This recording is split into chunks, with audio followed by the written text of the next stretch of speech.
I don't know what to do with any of this. I'm scared. Hold me. Hey, we're being live streamed, dude. I know. That's why I said All right, hold me. we're in. I love that I burned out my primary camera, my HD one. I'm still dealing with this garbage. It's spotty. It's slow. It's beautiful. Got a Hey, there green we are. screen We're on behind you? Twitch. There we are. I see us. What? What? Oh, the studio. Oh, yeah. I should probably fix that too. I should probably have the commercial ready too. There's a lot of things I should have ready already. It really wouldn't be us if you had it all prepared, though. I like to give people a moment, to gather themselves. They're like, holy shit, they're going live. Going live. Let's go. Oh my God, they're going live. Gives us at least 6 or 7 minutes before they start doing stuff. Yeah, that's true. So I don't know for my background. Should I go with something Lord of the Rings? And I'll put my leather hat on. There you go. And you got to have the hood on, too, though, and the remember. vest. Or should I do a Mission Impossible? Should I be outdoorsy? Or should I just stick with newsroom like we usually do? I think you should do whatever the hell you want because you're your own boss. I am. It's the nice thing about not paying anyone. Yeah, I agree. I don't pay myself either. And so we're live. Hey, what's going on, guys? This Shelf Help Show. We are on early on a Thursday night, which is amazing. And we're doing an interview tonight, and it's not going to be too painful for us. No. For us. I'm not going to feel a thing. Oh. Hey, my wife says it all the time. That's so weird. Oh. What does that mean? Oh, I don't know. What? Yeah, his circumference is lacking. Yardage. I told you it's yardage. Yardage. Long enough to bruise your cervix, but you're not going to come, so. All right. It's a race. I win. I won again. It's amazing every time. You should catch up. First one who wins goes to sleep. Hey. Hey. I got a pet rat kicking purple paper shavings out of the cage at me. What are you looking at, fucker? Timmy. Hopefully Timmy comes on tonight. Got a rat. Oh, we already got 2 people on the chat room. You got an attitude? Good evening, kids. Whoever's on. Oh, yeah, you got to chat up. Do I need to pull up the restream chat, or are you going to do it? No, I got it. Cool. Already set up. I already said good evening, savages. Savage as. Where did I put the video for the one that Mama Fox in the house? Also, John. I don't know. You should have called it John. I should have. I thought I put it on my desktop to make it easier to find it. But you probably have 4,000 icons on your desktop. Not quite. It's not too bad. Maybe. I hope you're timesing by 70? rows. Oh, okay. Yeah, that's what I have. That's what I have on my big screen too. At least. Mama Fox in the house. Good evening, Mama Fox. What's going on, Missy? What did I call it? I don't know. The shelf. What is this? Chrome.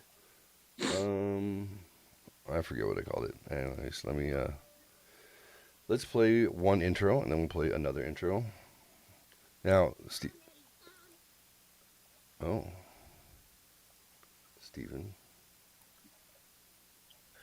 What'd you do? Steven, are you ready? Yeah, I'm still here. I know you're here. I can see you. I haven't left yet. You have. Yet.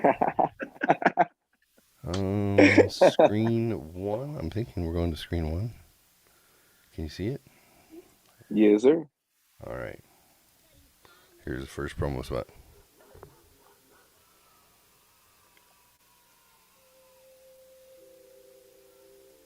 Yeah, bitch. Magnets. Volume up a little.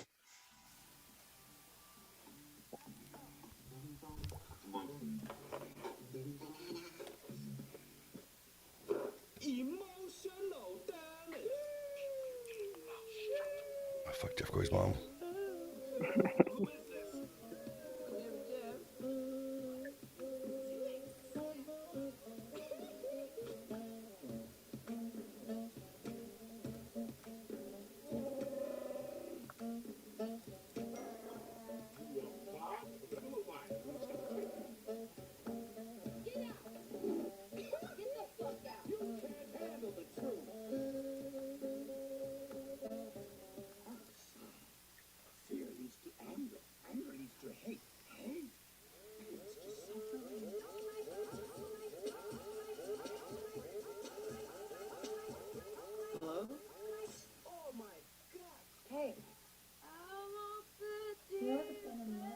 Soaking. I love it. I love you.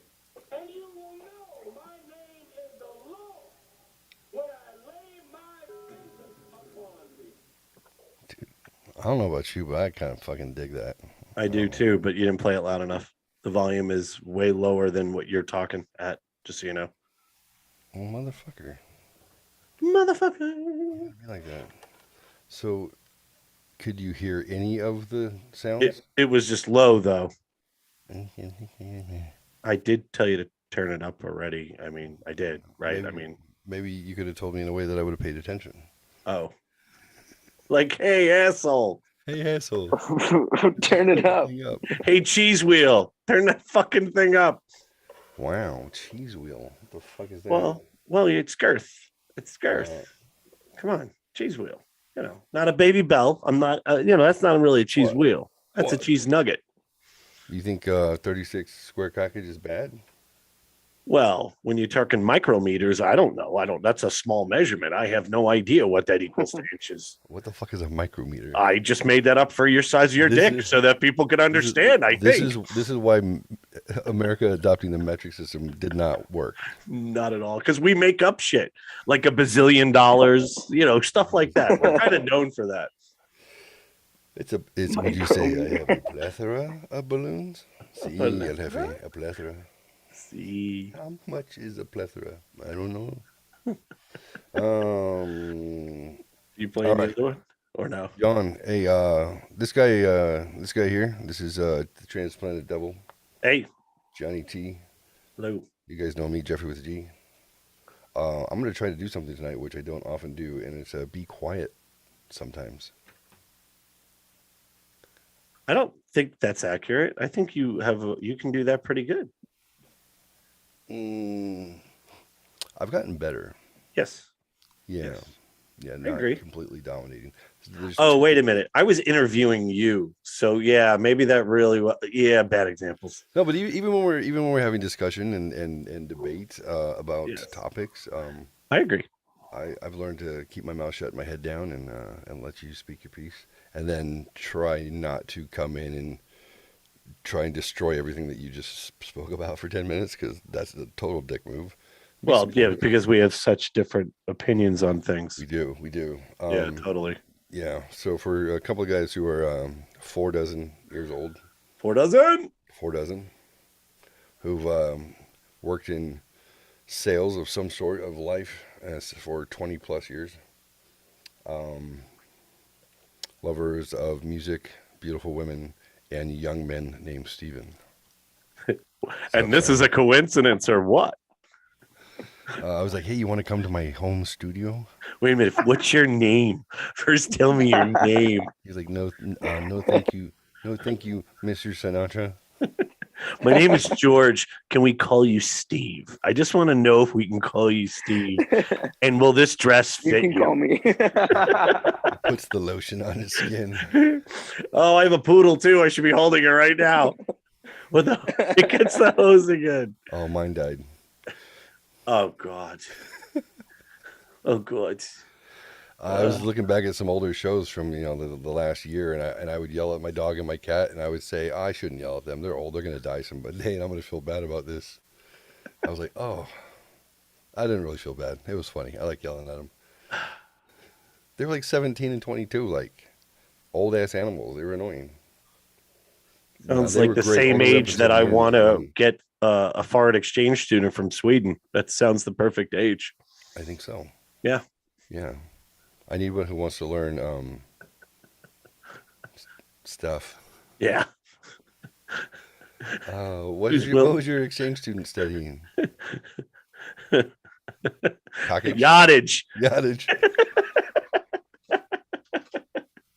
Are you going to introduce the Zona there?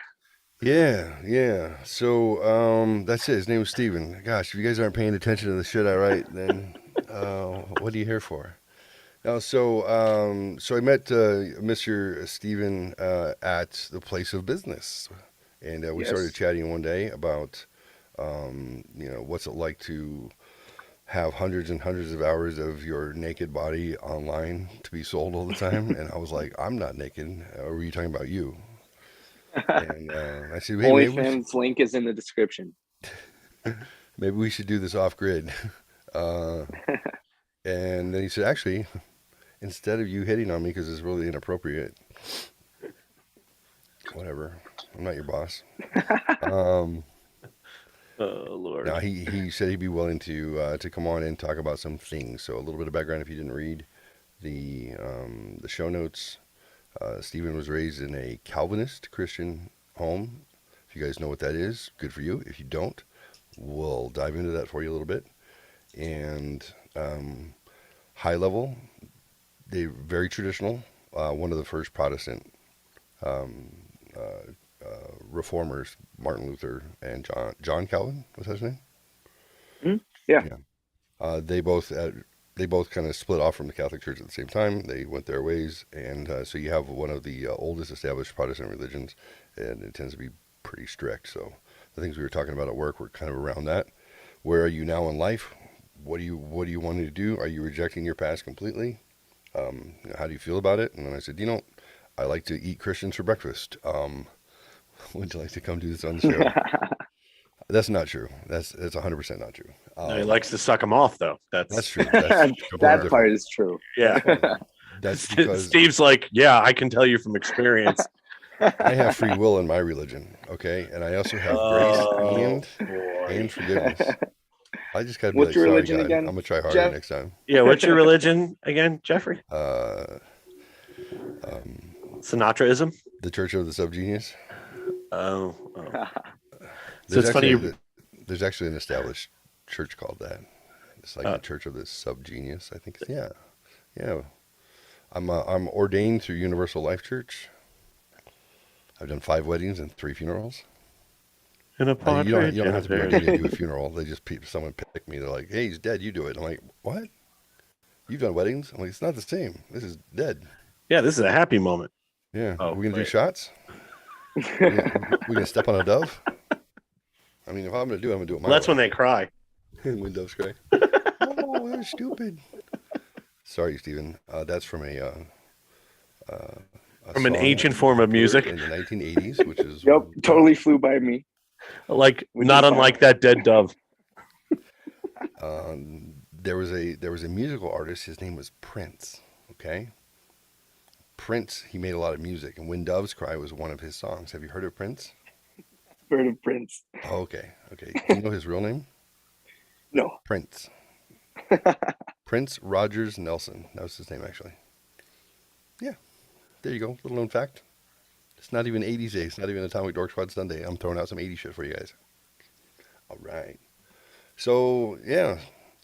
That's it. That's him. John, Steve. I'm actually going to give John the reins while I look for more video to play at an appropriate audible level. And we're going to ask some questions. If you guys have questions in chat, ask them.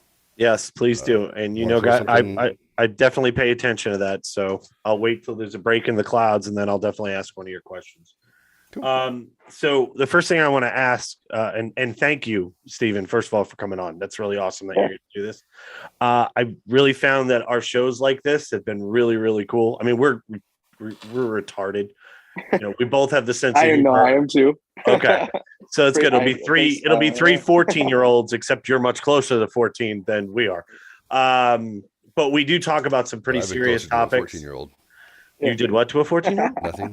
Oh, it was Mexico. It was legal.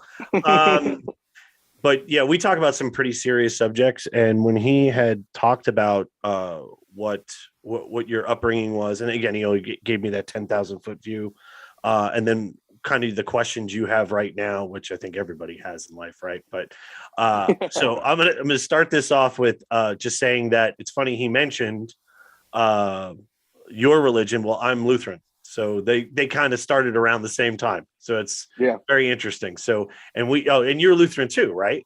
Yeah, I thought you were, Jeff. You're allowed to speak, Jeff, by the way. I don't know, you know. Oh, Steve. Oh, there he is. I'm Lutheran, and then also Baptists. I don't know. I figured I'd get it both ways. You know, get dunked when you're a baby, then get dunked as a grown up, and then be like, I'm good. Plus, you like rivers, so that's good. That's good. Many rivers to cross. I'm also Um, a dirt worshipping pagan and occasionally a Buddhist. And I was once a Muslim, and that's no joke. I converted to Islam. So yeah, so that's kind of why Jeff is an Yeah. interesting cat, right? Like, so he kind of, I think he kind of, he's always learning, self-educated for sure, always reading. And when it comes to really smart stuff, it's not going to come from me. It'll be from him. He uses words sometimes that I got to go, yeah, what was that word? No. But anyway, so I wanted to get in a little bit about your background. So before we went live, you've always lived in Arizona. Is that correct? Yeah. Born Okay. and raised in Okay. Arizona. All Tucson. right. Big family. Big family. Yeah, got six siblings, Okay. 3 brothers, 3 sisters, all Okay. from the same parents. So you're the odd one. This is 3 Yeah. and 3, and then you. Okay, fair enough. So talk a little bit about can I your ask upper. can I ask about the family? A couple Sure. things. You're born and raised in Arizona. Tell me about that. Where? Do you know where Catalina is? Mhm. Go down where my- Marco, little That's city. where my Elks Lodge is. Yeah. So born out in Catalina, lived there till I was probably about 6. Moved to Oro Valley, moved to Foothills area by Catfoot, then moved to the east side.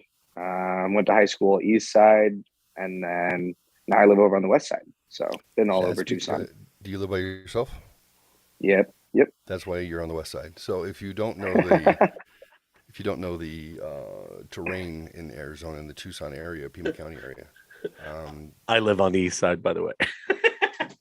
yeah, east side, yeah, Rita. East side.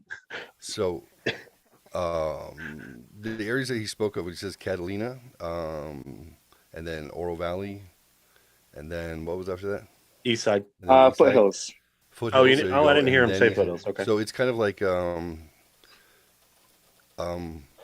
white successful, white successful, white successful, and then white successful. Those are the areas he lived in. It's not a huge diversity in Arizona. I pointed out on Tuesday's show that 6% African American population. Right. That's why I'm glad that I'm an honorary brother. But it's a small group of us. We black men. So the west side, that's where you're more likely. Midtown and the west side, I'm Midtown because I'm divorced and I got a lot of alimony and child support. So that's why I'm Midtown. I'm right on the edge of the college. The white working class who bought these houses after the first round of people died in them, and then real close to the west side where things are a little noisier at night. So now you know. Silver spoon. Now he's doing it on his own. That's it. That's it. Pretty much. Yep. So, so talk to me a little bit about your upbringing. So we kind of made an inference to say that you were at a very strict religious upbringing. So talk a little bit about that. What was a normal week like for you? How many times you go to church a week, and how involved was church in your life? So it's pretty much, about a Sunday, Sunday every day, given, holidays outside of the week, pretty much always there, going there on the weekdays when parents were involved in anything outside of your regular Sunday church meeting. Grew up homeschooled till I was in about 4th grade. Then that's when I started going to private school up until I graduated. So, yeah. So you're homeschooled until 4th grade, you said, right? Yeah, homeschooled till about 4th grade. And when I was born, they built a house out in Catalina. So that's why I pretty much lived with my flat earth family. Some cousins, they're now flat earthers. They live out in Concho. So they live in the middle of nowhere and they believe the earth is flat. So we will definitely get into that. But let's I actually don't make fun of flat earthers, right? Because the reason I don't, we'll get into flat earth a little bit later. Yeah. Because I'm like, all right, how do you know that the earth's not flat? Well, there are pictures, provided by the government. So if you want to go down that rabbit hole, I'm just saying. No. But if you want to go down that rabbit hole, but no, so so basically all day Sunday at church. Pretty much, yeah. Yeah. And then, events after, things like Right, that. I was going to But say like yeah, picnics and okay. And exactly. during the week, did your parents go to Bible study and stuff like that during the week? Exactly. Gotcha. Yep. 100%. So talk a little bit about, so I have a company that works for me in California that are Pentecostal. And in Okay. fact, their headquarters, he just told me today, was in St. Louis. So I know the Lutheran Church is also in Missouri. So at least that's the part of the Lutheran Church that I follow. Yeah. So now, are you allowed to have tattoos, or did that not matter? That didn't really matter. Okay. What about drinking? Yeah. Drinking, it's one of those things like, I think the family, I always grew up around it. So that's probably why I'm an alcoholic now. But okay, so that wasn't poo-pooed at church, like drinking, that wasn't against the rules. Yeah. Okay. All right. What about smoking? Yeah, that's a big no. Smoking's a big no, but alcohol was not frowned upon. Okay. Fair exactly. enough. Yeah. Okay. And so what involvement did you have as you started to grow up in the church? So I'm not familiar with the religion so much. Where did you have like confirmation classes to go to and stuff like that? Is it similar? Okay. Yeah, definitely. Yeah. Okay. So, and the older you got, the more you got involved in church. Oh yeah, for sure. Older Okay. you get, more involved you get, until you get to a point where you're like, fuck this. Okay. Well, no, and we're going to definitely get to that. But in the beginning, did you dig it? Like, did you enjoy? It's all you knew growing up in that. Right. Yeah. That's what I was wondering. I was wondering if it was just like, it was like a second home, and all the people that are there every single time you're there. So they're like extended family members to you, right? Essentially, yeah. Okay. Okay. And so homeschooled until 4th grade, then private school. Was it a religious school? Yeah. Oh, yeah. okay. So it was a religious school. Okay. And so basically your life was religion 24/7. Oh, 100%. Yep. Okay. So let's talk a little bit about school. So did you play sports in school at all? Yeah. Football when I was younger, and then when I got into high school, basketball. Played golf. Okay. Still play golf today. Yeah. Boy. Oh, he plays golf. Very nice. Very nice. Yeah. And did you play golf with your family also? No, not really. No. So friends only? Pretty much. Besides the team. Okay. Okay. And so when you're going to school and it's religion, you're home, and I'm sure religion is brought up in home constantly. And then you're going to church. So you start to hit that saturation point. 100%. Yeah. Okay. So before we get past the saturation point, what was the age that you felt like all of a sudden, okay, this is enough? Probably right around when I was like 14 or 15, I'd say was when I was like pretty early. That's pretty early. Okay. How did you know that there was something other than I just heard some gunshots. Did you really just hear gunshots? Oh my God. What's right? I'm sorry, what was the question? If you don't mind. Yeah, go ahead. If when you're raised in the church and your folks are practicing, they're not just Easter Sunday and Christmas Day Christians like a lot of American folk are. You're gonna have to unmute yourself. No, I was saying my family went to Easter and Christmas, and that's it. No, Steven just got muted. There we go. Can you hear me? So if you don't know any different and you're just around friends and family and church members, that's just what your life is. There's nothing to compare to. And if you go to private school and you're raised in a school where they have the same beliefs, you're really not going to know that that's anything other than how life is. That's how we all start off. What was it? What were your experiences that made you realize that not everybody thinks the same, not everybody believes the same thing, and that there's such thing as believing? Because when you're little, you don't know it's about. You just know that is the truth. When did you realize that there was something different, and that you were interested in what that was? Yeah, I mean, Honestly, it was when I turned 18, graduated high school. That's when I moved out. Moved out right when I turned 18, and started smoking a lot of weed, and had this intense like existential crisis that lasted for, I don't know, maybe like 6 months, where I was just like, oh, when from like ages 14 to 18, it's like I'm not in a bubble. I don't really believe what I grew up believing, but I'm not in a bubble, and I know how the world works. I thought I had it figured out. Then actually moving out and getting my own space, moving out with friends, partying, I was like, whoa, there's so much out here. People believe whatever they want, and nobody can prove anything. So nothing's real. So it's the moment that you were like, you started to question for sure is 14, 15. When you were 18, forgive the pun, you couldn't wait to get the hell out of the situation. 100%, yeah. Okay. So how long were you planning your escape? And obviously I'm putting all of senior year. all senior. Yeah, escape. Pretty much as soon as I could see the end, I was like, how do I get out and get on my own? Right. Yeah. Right. So what was the plan? Yeah, so I moved out with a couple buddies from high school. Their parents owned a home that they weren't using. So we all moved in, $500 a month, and worked out pretty well. Yeah, my phone's kind of glitching out. Let me know if you guys. Up until that point right there, we were able to both see you and hear you. You put that into the universe, dude. Do you have your phone plugged in? You're muted, buddy. Oh, you got to unmute yourself, sir.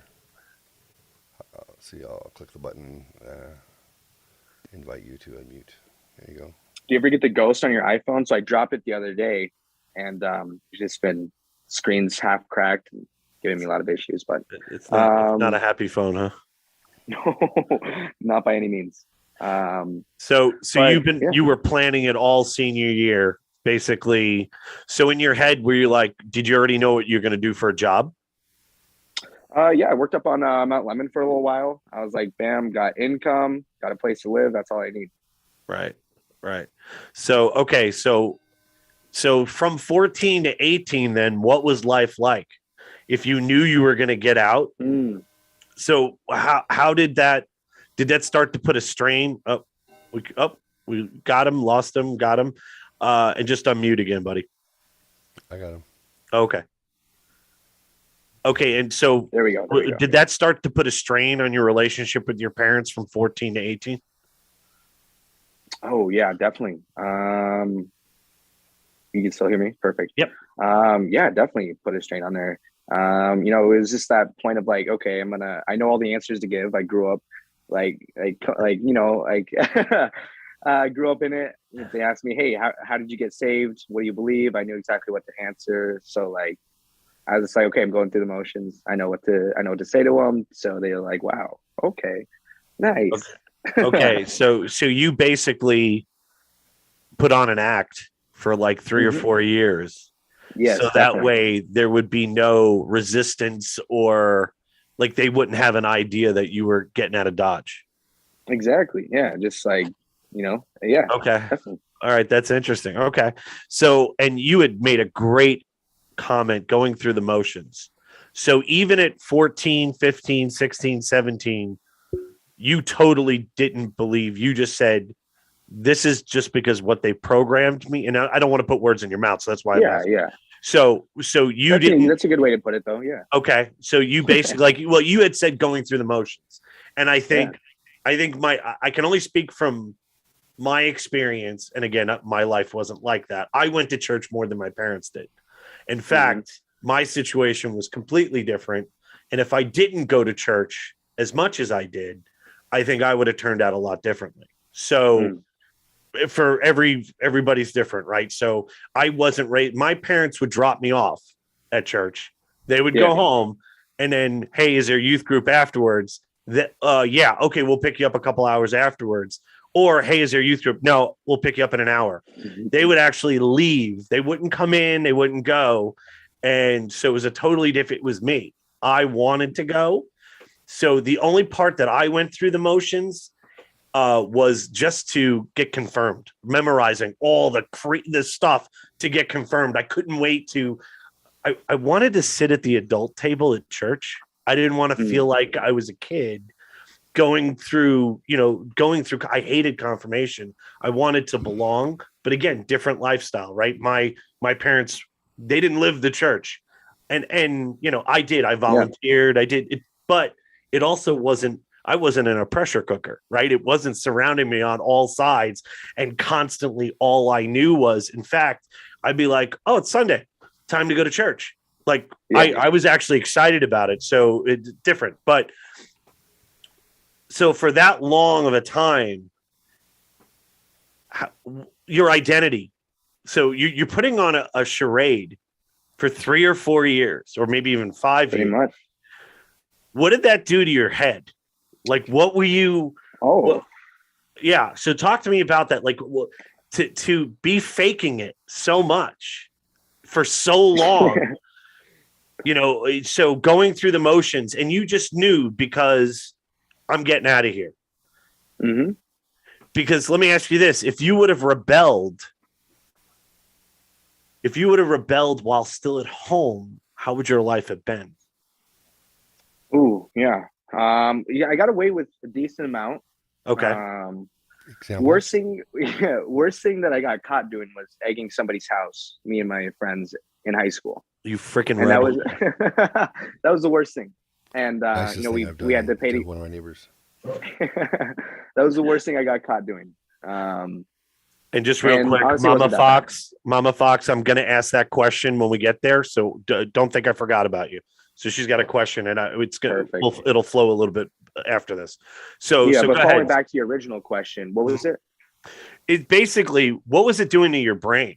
I mean, that you're putting on a charade, right, this whole time. And I'm not saying your whole life is charade, but the religion part, which obviously was a large part of your life, to be able to put up that act the whole time. Did you have an identity? Could that have also led to an identity crisis? Oh, 100% did. Yeah. Like right when I got out, like kind of was saying, I didn't think I was in a bubble. I was like, oh, I know who I am, what I want to do, stuff like that. As soon as I got out, just existential crisis, identity crisis, right? Just indulging. Okay, I want to smoke weed, drink, coke, everything. I was like, I want to try it all. Really fucked up the head. Just like not even knowing. Not even just like realizing so much of like what you don't know. Right. And then just hitting it all. And I was just like, no way knew how to handle that. So do you think if you were 16, 17, like probably Jeff and I, got to sneak a beer, got to sneak a spliff, would that have, 13, maybe, 12, before 9. you were out on your own, right? Do you think that would have maybe not made the world such a shock to you once you got there? Probably, yeah. Right? Because I mean, I was a late bloomer on a lot of stuff. I really was. I mean, I didn't lose my virginity till I was like 18. I didn't have I didn't get drunk the first time till I was 17. I didn't smoke weed the first time till I was 17. Pretty much all 17, 18. I mean, I was, for a person whose life isn't trapped in that pressure cooker, that's kind of a late bloomer. But I did it step by step. I didn't do it all at once.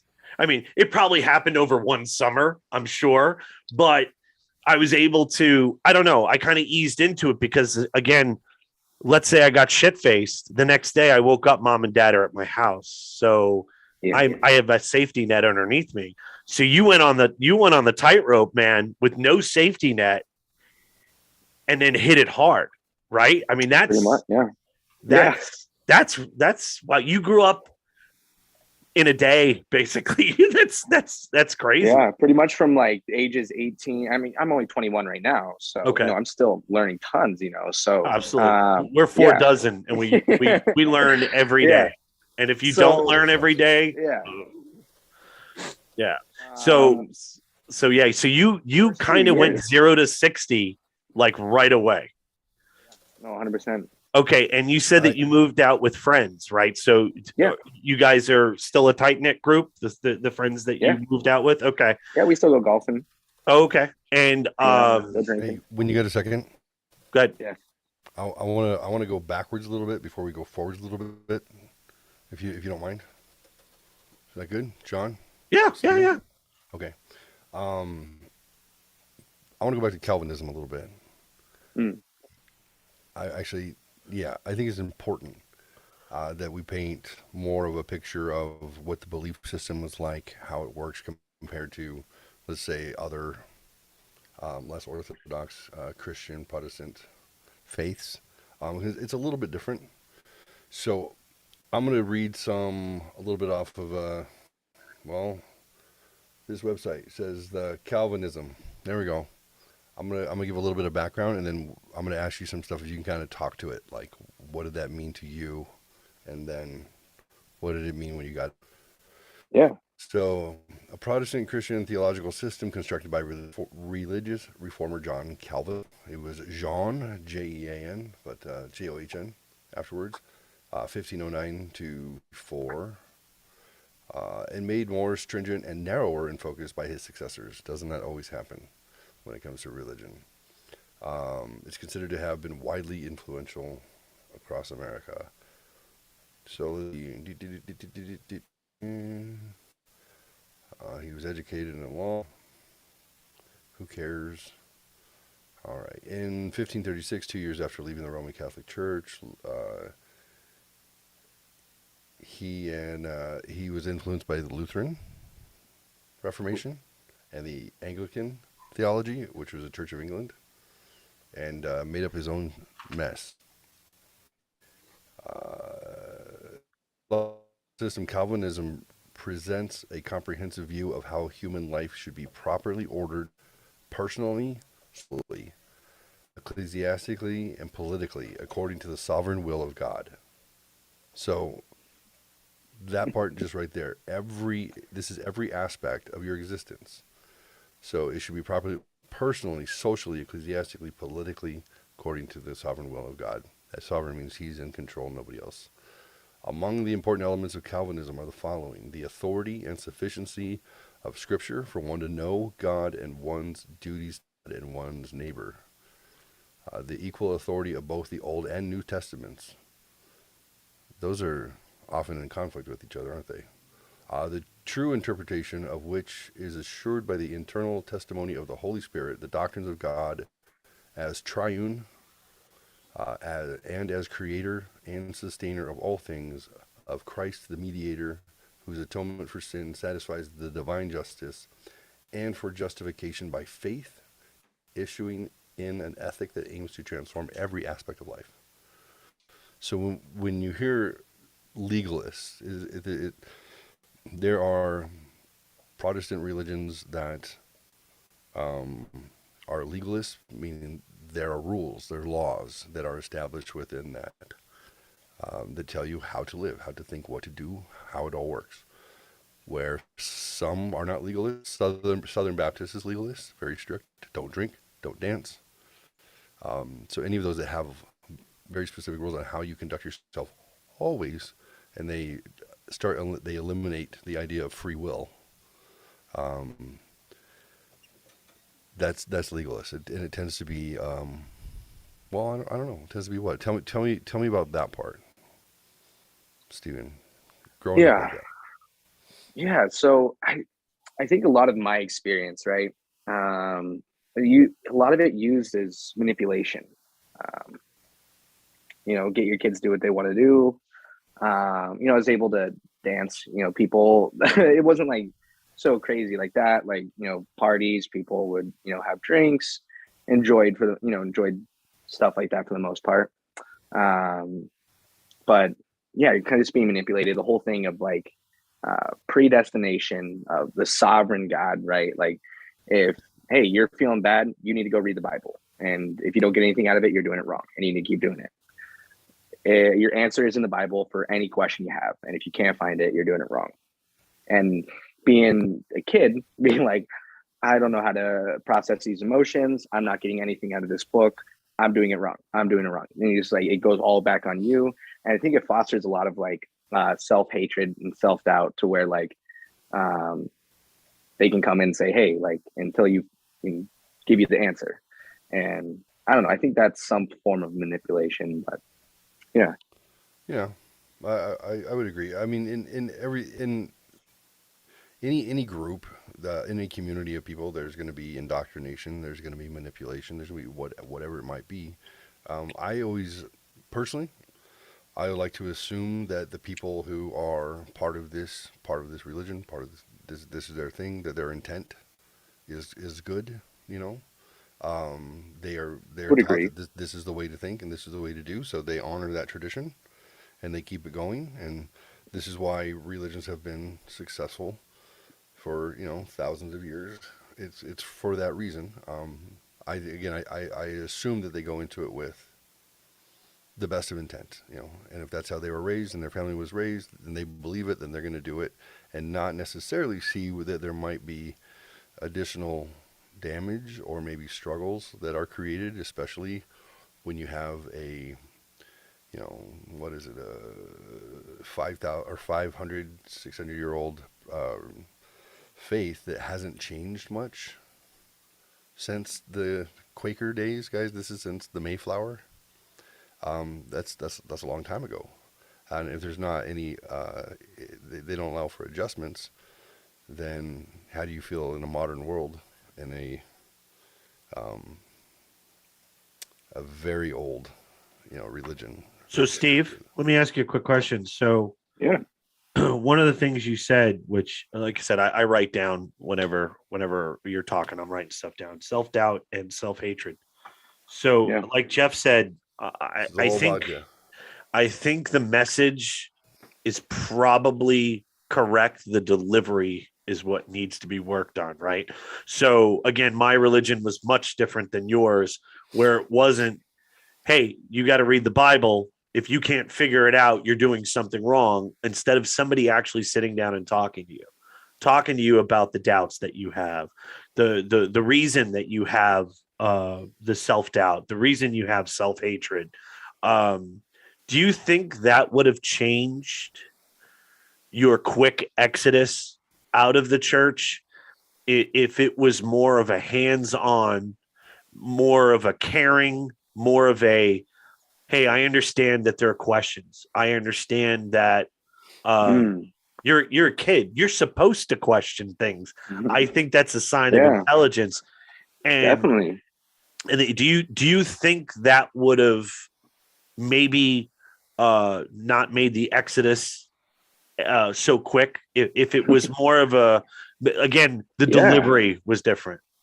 100%. Yeah. Like, I think, be able to sit down and walk somebody through and say, hey, this is why I believe it. This is why we, explain their end of it, and not have the outcome be you need to believe it, but rather, what do you believe?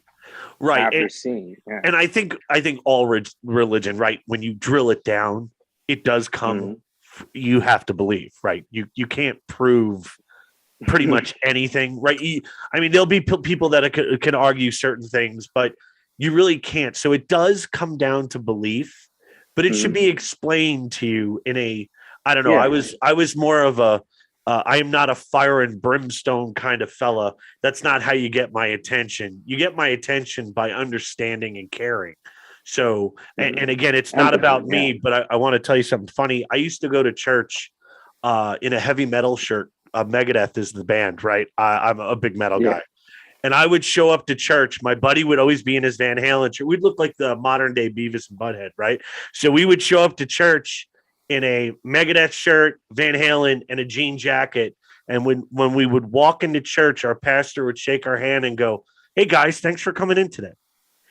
And that's why I stayed, because it wasn't like, oh, you should be dressed in a certain way. He's like, these guys are 17 years old. They come to church every week. They don't mess around. They don't steal the offering. They don't cause a ruckus. They actually sing when they're supposed to. So he looked at it like, and I've had real deep conversations with this pastor. It was a whole story. I'll tell you that another time. It's crazy, like the synchronicity and stuff, some crazy shit. And he was very young. He was like in his 30s. So that's easier to relate with. But I always think that because of his delivery, it made me so much more comfortable, and I wasn't on defense all the time, right? I wasn't on defense. I was more like a sponge to laugh at his corny jokes when he would tell his sermon, and like, you know, like it to me, and that's why for me, I stayed. I was involved. So I'm just wondering if you wouldn't have had that, you know, that the experience that you did, you know, starting at 14 and up, realizing I need to get the hell out of here as fast as I can. 18 can't come quick enough. I wonder if again, the message is probably good at heart, but the delivery is what they needed to work on, right? I think that would play a big part in it. Yeah. Okay. Because they build that role for you, and Right. it's established at a very early age. Right. And that's really all you know for a certain point until you can maybe get out, make some friends when you're teenagers, and Right. you know, spend a little bit of time outside of home. But yeah. Right. So Jeff, and I didn't mean to interrupt, just that really hit with me. And I wondered if I would have stayed, if I felt the same way. I think I would have been gone. Like, if I walked in with a Megadeth shirt and I got a talking to, instead of, hey guys, thanks for being here, you know, and are you guys going to be at youth group later? Yeah, we'll be there. All right, cool. We'll see you after church at youth group. Hey, I think we're watching, oh God, I can't remember the name of the movie, but it was all about how heavy metal music was the devil. I think it's called Hell's Bells. I'm almost positive it is, right? And there we are in heavy metal t-shirts in the basement of this church watching. And then they had Frankie Goes to Hollywood and how it was, you know, the gay message was wrong and this and that. And I'm like looking down at my shirt going, how is this place not caught on fire yet? I don't understand that. This is so weird. So yeah, just a different vibe. And I wonder, and I bring the reason I bring this up is that I actually went back to church after my dad passed 2 years ago. And I went to church because the pastor that I was talking about originally in New York was here in Arizona, an hour from my parents. So really fucking strange, right? Like a synchronicity thing. So I started to go, and I started to go to Bible study afterwards. And I would say things like, religion misses the boat on the kids. It's not unlike the Republican Party, Jeff. I swear to God, there is a thing there where you want, the whole point of church is community and to save as many people as possible. That should be the point of church. Community, to help the community and to try to spread the word of God. So how do you do that to kids? How do you, and I would tell them, and this is up in Florence, so there's nobody under the age of 70 there. I was like the youngest person by like 25 years. But he was smart. He did a lot of stuff online. So he'd have maybe 1,000 views for his church sermon and stuff. So I was like, dude, how do you reach the youth? How do you do that? And they don't, not him, but the rest of the church, they didn't care. They had no interest in reaching out to the youth. None. And I'm like, that's how you repopulate your church, kids. Because at average age of 75, this group of people are going to get smaller and smaller and smaller every year.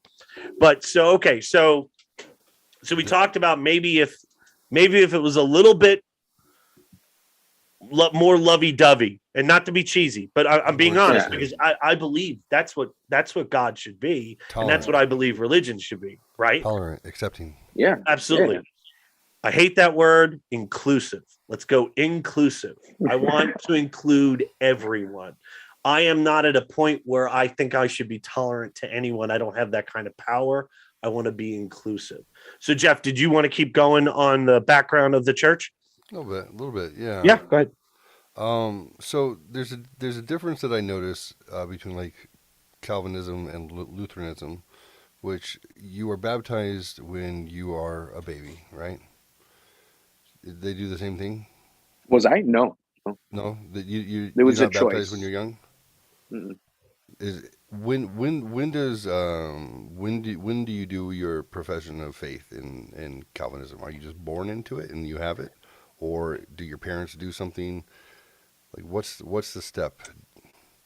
Yeah, like when you turn 13, at least for me, pretty much my whole family, like when you turn 13, um, you make that decision, So right? confirmation time, Yeah. right? 12, 13 Yeah. is confirmation. Okay.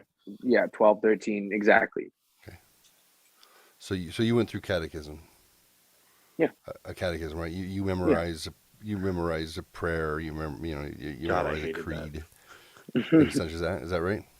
Yeah. Yeah. Then you're able to repeat it back to the pastor. Yeah. You got to repeat it back as well. Right. Yeah. That's what you believe. Yeah. Okay. Do you remember how that goes? Uh, You do. I know you do. I guarantee you do. Can you share part of it? What are you trying to do? Give him like a No, I'm just PTSD or something? Like, oh, look. He wasn't abused by the church. He just turned into a teenager who questioned things from a strict legalist perspective and decided I'm going to try something else. So I don't think I'm. Hopefully, it's not PTSD. I mean, I remember stuff yeah. from Lutheran Church. I've been as an adult, but it was what I learned as a kid that is just it's in my psyche forever. The hymns that we sang, the call and response hymns, the Apostles' Creed, the Nicene Creed, Our Father, all Yeah. those things. I've definitely put a lot of it out of my head. I mean, that's kind of like where it was when I left everything. I was just like, I'm dropping everything. And then that's where it's like, yeah, you have a lot of hate towards that. Seems like where I'm at now at this point, like I don't hate the idea of God anymore. I more so hate the idea of religion and everything that I personally experience. But right. yeah, Well, so define religion as the way that you dislike it. systematic order of beliefs. Yeah, order Calvinism of like no sex before marriage. If you're gonna date somebody, you're courting them to marry them, Right. and exactly. Yeah, no alcohol. No alcohol until you're 21. No smoking, especially not weed, nicotine. No way. You know, go to church every day, chapel on Wednesdays. You have your Bible class every single day in school. Saturdays was your one day off. But yeah, very systematic of you're doing this every week. You're going to be doing this, learning about this, and you learn about the same stories every week. And that's why after a certain amount of time, you know all the answers. But There's a finite amount of stories, right? It's a big book, but eventually you get all the points. Um, Predestination. Tell me about this. What does that mean specifically as a Calvinist? Because I believe what I read was Calvin believed in predestination, then he also believed in, was it like double predestination? Was that it? But what is predestination? What does that mean? yeah, from my understanding and the way I was brought up was, when God created the earth, like he has everybody's name written down Hmm. before, for all of time. And if your name's on there, you're going to go to heaven and that's going to be part of your story, right? Even if you're 55, when you accept Jesus into your heart and start following his path, you're on that list, right? And if you're not and you go, it's predetermined. So Okay. So what they're telling you is like, as a Calvinist, the belief is God's already chosen who's getting in and who's not. Now it's up to exactly. Yeah. you to live a righteous life, or at least come to your faith at some point before you die, so you get to cash in your ticket, basically. Yeah. But all the other people who aren't on the same page as you, even though they act like they are, they're not going to heaven. Hmm. So those people are sinners. Those people are they're doomed to the dark and fiery place. Yeah. Yeah, Yeah. A that's lot of, interesting. a lot of emphasis on that part. Okay. Yeah. So, the Jehovah's Witnesses, they understood their interpretation of the Bible was that 144,000 um, people would get into heaven, and that's representative of the tribes of Israel. So when they started off, their job was to, as a witness, they knew they were getting into heaven. Their job was to go witness their neighbors and their friends and anyone and try and get them to convert so they can then get to that level of, Jehovah's peeps, right? Hmm. Then they got more than 144,000 followers. Now they had to change it up a little bit because what do you do? What do you do when you witness so well that you fill up the ranks? Now you're like, oh shit. Do we charge extra? Like, can you? How? Who in this room is not actually getting in? Someone fucked up. Like things start to change, especially if you are grounding your religious philosophy in something that is very specific and very finite. As a Calvinist, you knew you were good. You were going to get in, right? As long as you believed. Yeah, yeah. And then that gives you the pressure to believe, because you wouldn't want to disappoint God and not get in, especially when your buddy Joey from the the block over, he's not Yeah. Calvinist, so he's not going to heaven. How can you be friends with him? Did you have friends growing up that were different, or did that not happen Kind until of. you were older? I went to like a Catholic school for a couple of years, so I kind of growing up, moving around was pretty much every 2 years, and then I would change schools. So I went to one, two, three, four different schools, kind of growing up. One of them was a Catholic, so yeah, I had to make friends with classmates, things like that. They believe different things, yeah, for sure. Did you? But then you'd move, and I'd kind of make a new group of friends, and then high school was where I still have friends from there. But yeah, Did you have situations where you're trying to save your friends' souls, and or feeling bad for them because they were going to go to hell and they didn't have a way out? yeah, more so feeling bad. I was never really in a point where I would like try to witness to them on a personal level. Well, you can't really Like, witness because if they're not predestined, right? They're not part of the. yeah, If they haven't been picked, there's nothing you can do. yeah, So basically with that concept, your responsibility was for you to believe and you to act right to make sure you got in because you were already chosen. You hmm, can't really witness your friends because it doesn't matter. They haven't been chosen. They're not in the same religion. yeah, So they're all going to hell. You just pray for them. pretty much. It's tough. That's Yeah, tough. yeah, go pray for them. Go pray. Yeah, yeah, Yeah. yeah, big thing. Well, why pray for them if you can't save them? So Yeah. would you feel that growing up that the church gave you maybe a feeling of like superiority over other people? Like you were better? Yeah. Yeah, no, I definitely have realized that. And it's something I've changed or tried to change at this point of like, yo, like that's a lot of ego, like just your own personal ego of like, Mm. I'm not, I'm not better. And also I think my family played a role into that.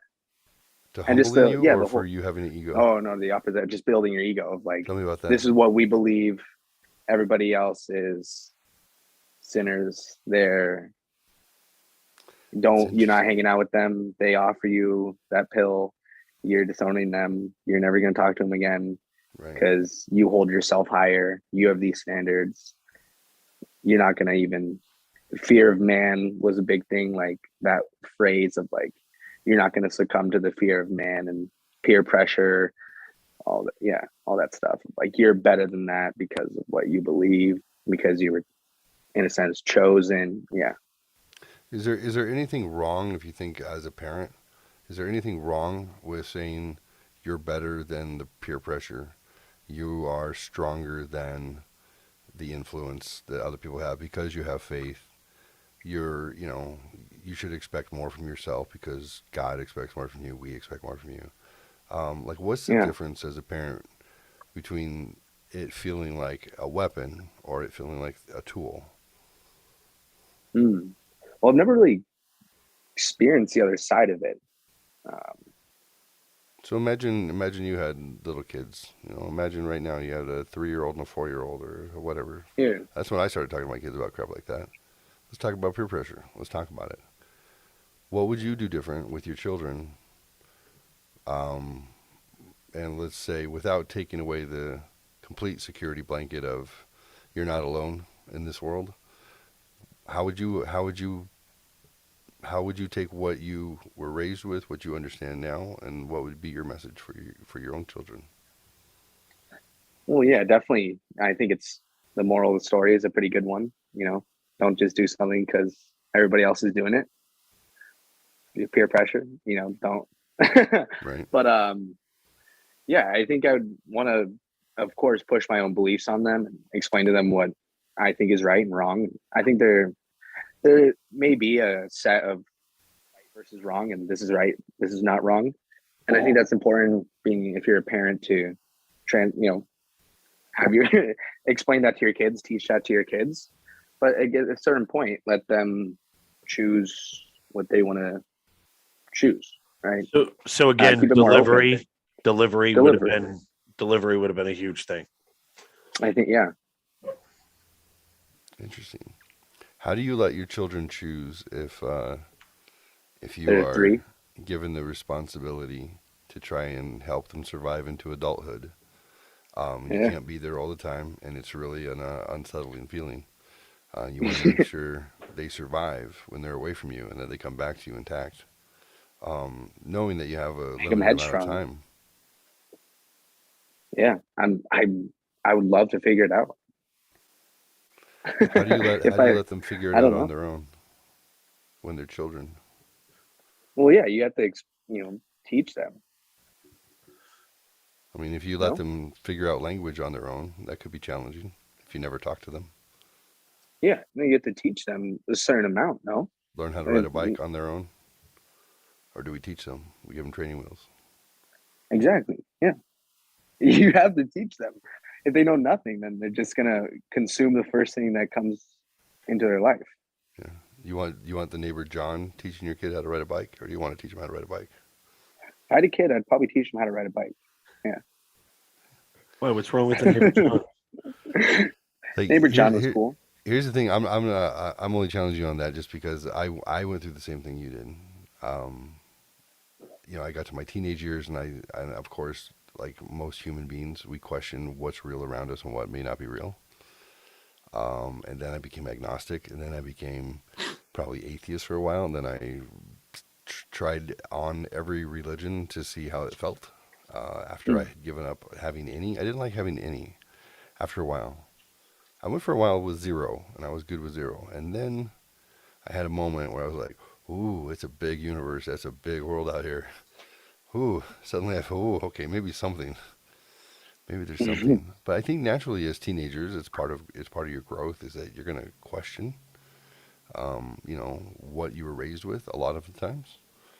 If it's the stricter it is, I think the harder they squeeze, the more likely you are to squeeze them away. Yeah. And then as a young adult, you'll usually go out and rebel and do all those things, and it's not abnormal at all. And then probably settle on something that you can get behind. It's a little more palatable, a little less oppressive, like John said, maybe a little more loving, a little more inviting. Mm-hmm. And then if you won't find out, you wind up with kids, then you're like, oh no, it's not about me ever again. You have that moment where you're like, that my destiny is my kids. I am now responsible for other human beings who are going to be just as scared as I was. They're going to be feel just as trapped, just as confused. Like, now I don't know what's the right thing to do. It's my turn to figure out what I do with that generation. I don't know. My kids are like lesbian dirt worshippers. That's my fault. Well, yeah. Okay. You have to how the world works, right? How to ride a bike, all the how to eat their food, how to take a shit, how to piss, all that They'll stuff. piss and shit on their own. That's automatic. But as far as like religion goes, I think teach them, but I don't think, at least for me, like religion wasn't really an option growing up. Right. Were your I think parents that's the biggest thing. were your parents raised in the church too? Not really. No. So How did this they is know? something. My This is father really something they wasn't. found. Yeah. My mother more so. Again, I'm not exactly sure of like her upbringing because she's from Venezuela. They moved, they immigrated over here when she was a teenager. So I'm not exactly sure what their life was like over there with religion, but I think they were from an early age. She was a Christian as well. Yeah. Okay, and so you're not sure. Your dad didn't grow up in it. He found it Mhm. later. Yeah, in college. Do you think that's why he was? I don't want to say brainwashed is a wrong word because I hate that word, but Devout. Oh no, devout. Yeah, that's. But no, he's told some stuff of like the like taking him up to the woods and speaking in tongues type of conversion that he right, had. right. Yeah.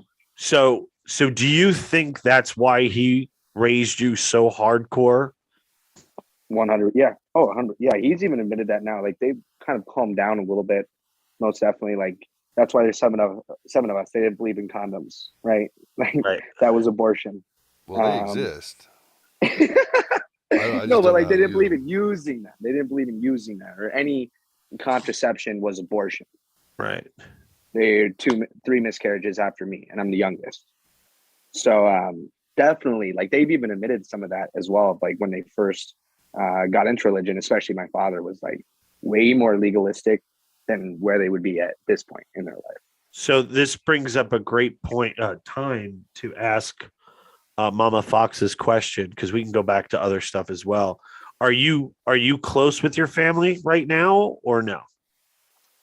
I mean, it's difficult having six siblings and being close with all of them. Right. I am, I talk with them. A lot of it's surface level. My brother, who I was raised with, who's 2 years older than me, a year and a half older than me, really close with him. We grew up together, experienced all this kind of shit together. So pretty close with him. My parents, it's very surface level. Outside of there, yeah. So are What's the age they gap between you and your siblings? Pretty much about a year and a half between everybody. My oldest brother is 31. Okay. I'm 21. Are they all involved with the church still? No, my brother isn't. There's so there's about four that still are. Okay. Four as in Siblings. four siblings. Okay. And your Four parents are siblings still out of 7. involved? Yep. Yeah. But you feel that they've lightened up a little bit? Mhm. Yeah. So has that made For it sure. easier to maybe start to open the lines of communication a little Yeah, bit? definitely. Pretty much like, yeah, the last conversation I had with them before I moved out was like, I don't believe anything you guys do. I don't believe the Bible is one one holy book by sovereign God, and that's the way you live your life. And any answer you ever have, any question you ever have, the answer is in there. And I had to cry. I was like, is this really what you guys believe? Like, because I don't believe any of it. And they were like, yeah. And then I didn't talk to them for like a year. While I was just kind of like losing my head. And then kind of came back with just like, hey, like I still don't believe anything. I'm trying to figure it out. I love you guys. I want to be a part of your life. I want to come over here without feeling judged. Right. And if you can't handle that, then I'm not going to come around. And they just kind of like nod their heads and were like, yeah, no, like we want you part of our life as well. We can handle it. We handle what you do now. And do you kind of think how huge that is that they said that? Yeah. That's huge. That's really big, man. Because I was wondering if, it was once you went off and did your thing, they were like, that's it. We don't want anything to do with you. But it sounds like to me that, at least on the surface, they're willing to take your not your demands, but the situation that you're coming from.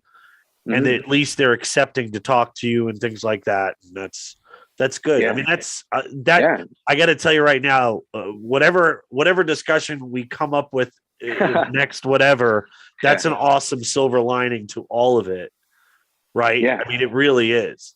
So I was just over there for the Super Bowl and That's drank, awesome. got super fucked up and Ubered home, and like they didn't care. So Well, That's good. No, that's Yeah. dude, that's really good. That's really, Yeah. really, really good. Because that was my fear, right? Is that Yeah. that you'll feel alone forever, and that is a Mhm. terrible, terrible existence. And the fact that you came back and even said like a dick, I don't believe in anything you believe in, and if you want to have anything to do with me, but I understand. I'm busting your balls, but I get it. I know. Yeah. But no, that's huge. That's really, really huge. So if you if it was more like that growing up, would you have maybe gave been that more religious open. thing a little bit more of a chance? Yeah, I definitely think so. And that's kind of, I think, where the so like I was telling you about my family, 7 siblings. My oldest brother's 31. I'm 21. That's 10 years. So you look at the difference from him, and his story is, I mean, absolutely insane. Like he was kicked out when he was 16. They were way more way more on that legalistic. It kind of trickled down to where at my point where 10 years later of seeing how that fucked his life up is so much worse.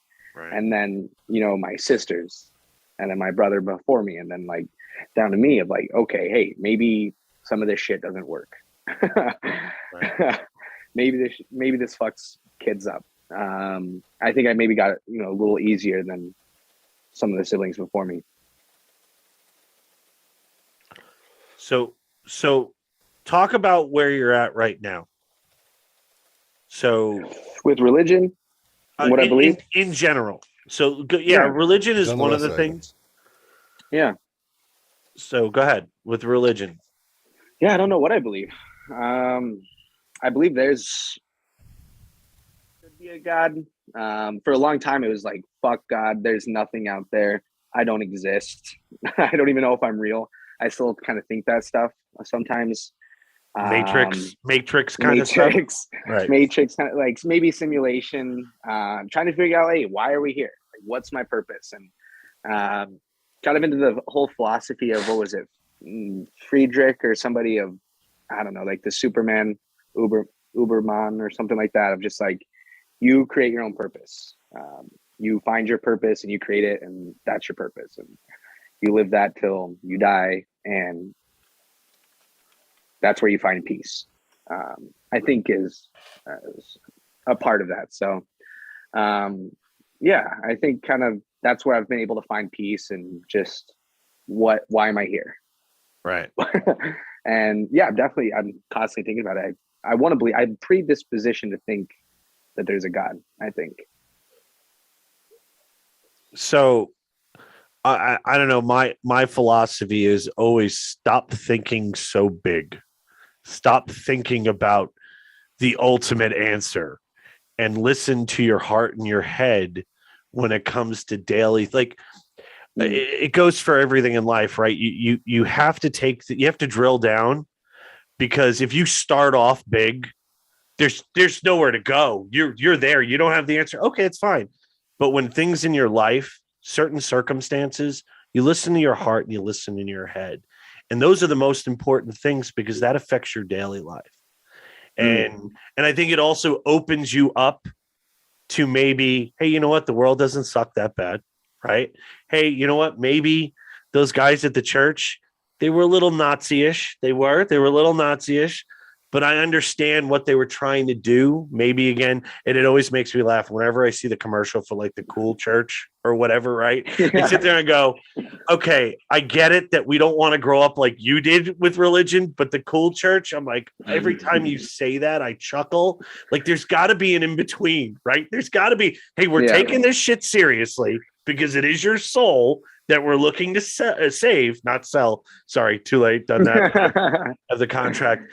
And I'm still fat. I don't know how that happened.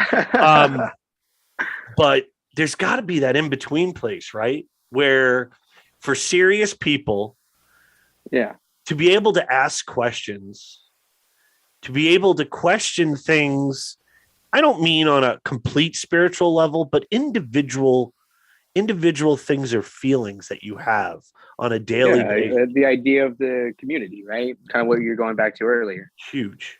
Community is huge. I think it's a wonderful, I hate keeping bringing up the Lutheran, but that it was, we're so glad you're here.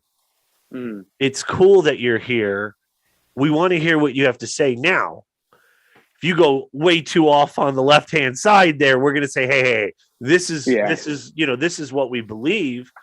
It's so you're at the crossroads. You're so young though, and you're going to experience so many different things. Tomorrow, you're probably going to experience new stuff. So are you so open? Difficult because there was a lot of that, right? And kind of what I experienced, and there's definitely trauma. I don't know what the right word to call it is. Trauma PTSD. I don't want to. It's not like a huge emotional strain on me in an everyday life, but I'm just like, I feel like so much of that is fake. This is my perception of it growing up. Is so fake. Like everything people bring there is just fake. They're doing it to come in there and get this off of their chest, and maybe it's a good thing, right? And I think what's driving it is not bad, but the outcome of it and just seeing that is so, it's just fake. And I could never just growing up seeing okay, they're acting this way right here, and then okay, now we're at home, completely different. Right. Were your parents different at home than they were at church? Yeah, and other families of okay, hey, we're gonna go.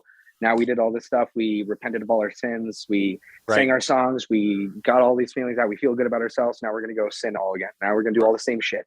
Right. And we checked off our boxes. We checked off all the boxes. Right. And now we're good. And now we're gonna go do the same thing. And that's we're gonna the have part. the same conversation. I think all of us struggle with that. I think, right. So my biggest thing is everyone. Right. I think that's huge because the thing that drives me nuts is right before you're going to die, as long as you ask for God for his forgiveness, you're going to go to heaven. It's like, well, if you're a piece of shit your whole life, really, is that a loophole? In theory, yeah. In theory, and that, what they are saying. That drives me out of my mind. Listen, I am. Loophole. But you have to believe it, right? Your deathbed, then there you go. Don't you have to believe it though? Yeah. Well, if you're saved and you believe it, right, then you're good. And you don't have to believe it your whole life. You can believe it for 10 seconds. Because you're gonna die, and you're like, oh my God, I better believe this. Hail Mary. The Hail Mary. Somebody who lives a life. I hate that, man. That drives me crazy. Hey, listen, what are the chances that anyone's state of mind is going to be looking for a loophole? If you're the sort of person who thinks about these sorts of the ideas of heaven and hell and life and death and consequences, then you're not going to be a complete piece of shit your whole life anyways, because you're already wired to be aware of it.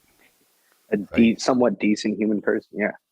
So they say we're naturally we are sinners. Take religion out of it and just say human beings. We have the ability to make decisions, and we are often going to make decisions that feel good in the moment versus are great for us long term. We might make decisions that are self-serving and they're not good for the entire community. Take religion out of it, right? Sometimes we'll be given a chance. Someone says, hey, do you want this whole piece of cake? Yes, I do. That's my favorite cake. But what about these people who are hungry over here? Fuck them. I'm eating my cake. So, you could take religion out and just say human nature will make you will be selfish at times, right? Mm-hmm. We expect that. But there's something in our wiring and our DNA that also makes us part of a family, part of a community, part of our neighborhood, part of a, we belong somehow. At the end of the day, yeah. These faiths and religions and loopholes and all these things, aren't they just really a way to organize us in groups so we remember to try and be decent people and try and live a life that isn't complete shit? And just they're just gone about in different manners for people. Yeah. Just I don't know. It's still it still drives me a little crazy because of human nature. It Why drives are me. you afraid of your brother getting in, or whoever? You know what I No, mean? no. I just Your neighbor's squeezing in under a loophole when he's been a dick his whole life, and you've actually paid yeah, attention. yeah. I just that bothers me because it cheapens it, Jeff. That's why it cheapens the end. At least to me, it does. And it just it listen. I am not a real good person. I'm not. None of us are. We're But humans.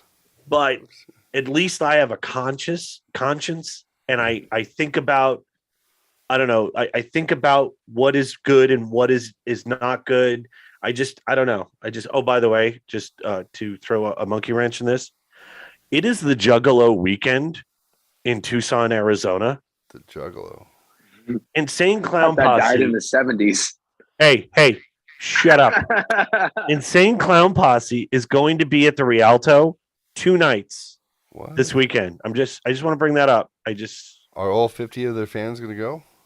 I don't know if I can make it, but the first night is the big hair hard rock heavy metal headbang. And then the Sunday night is the ICP old school heat. Oh, wait a minute. 18th, 19th. Oh, Friday, Saturday. Sorry. I'm just wanted to bring that up. We were a little heavy there. So I saw Brought to you by. brought to you by Insane Clown Posse and Hatchet Records. That's right.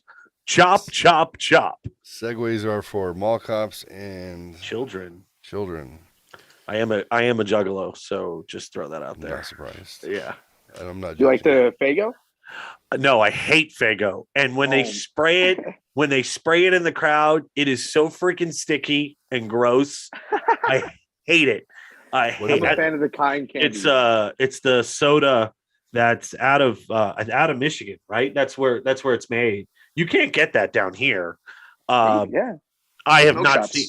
Oh, can you? Oh, because yeah, I got A it. lot of smoke shops have them. Well, they'll put it. I have heard about put them in bongs too.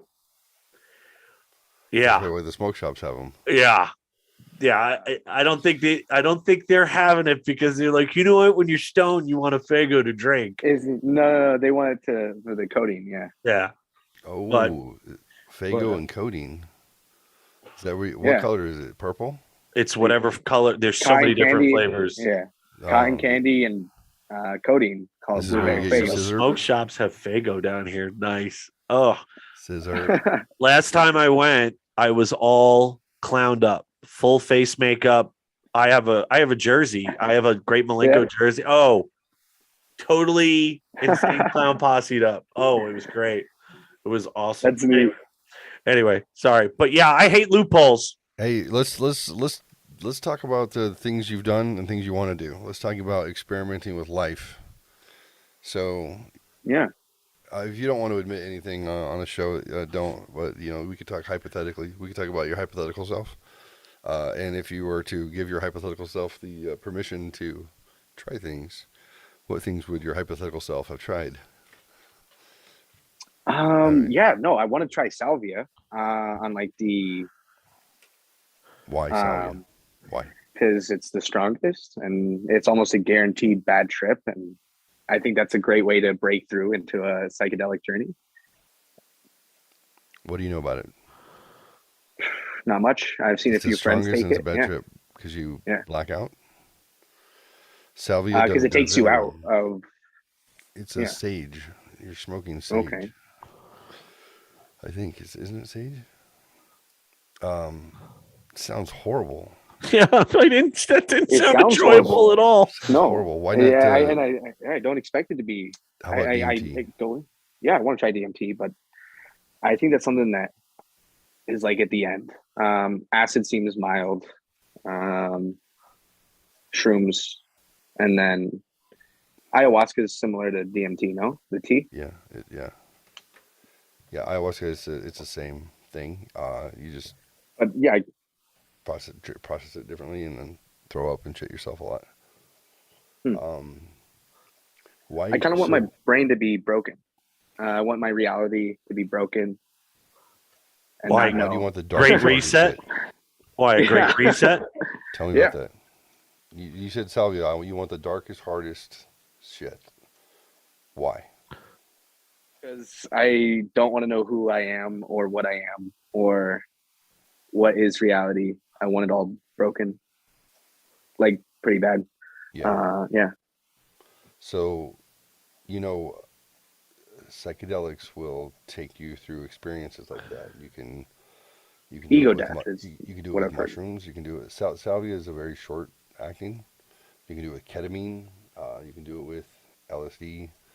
You can do it with 5-MeO DMT. You can do it with 5-MeO ACT, which there's a lot of different things that can take you through different experiences, all the way through ego death. So ego death is when you stop remembering that you exist, and you are off into the abyss, in the darkness of the places where you have zero coordinate. Yeah, you don't know what time is. You don't know what hands Yeah. are. It's all gone, but you're somehow still there. But you're not you, and you're not anything. But when you come back, then you are you again. How do you contend with that? What if you come back and you feel exactly the same? I don't know. Yeah. So What do you hope to find if you go off into, let's say you do a psychedelic experience that takes you off into ego death? It'd be like level 5, level 6 when it came to mushrooms. And what if you come back and you just realize that, and you do come back, by the way, you don't overdose on mushrooms or salvia, or you can on LSD if you are predisposed to schizophrenia. But what if you come back and you just find out that the universe is much bigger and the layers are much deeper, and that this whole physical realm that you're walking around is not what it's all about? Would you be okay with that? Yeah. Yeah. No, I don't know. I don't know if I'd be okay with it, but I have this idea that I have to experience it, or maybe not have to, but want to. If I don't experience it, I won't really know. I can hear you explain it to me. I can, look up YouTube videos, hearing what it's like, but until I experience it, I'm not really going to know what that's like, having an ego death, go into that side of where you don't know what time exists. But I think it's more fueled by curiosity, and yeah. What's the aside from have you used marijuana edibles? Yeah. What's the difference in feeling that you get from eating it versus smoking it? I'd say it's more like a body high. If I just smoke bud, more psychoactive. Eating it, more relaxed. What do you mean by psychoactive? What is that? Your brain kind of more, your thoughts are racing a little bit more. Okay. Yeah. Do you get paranoid easily when you smoke? Yeah. Yeah.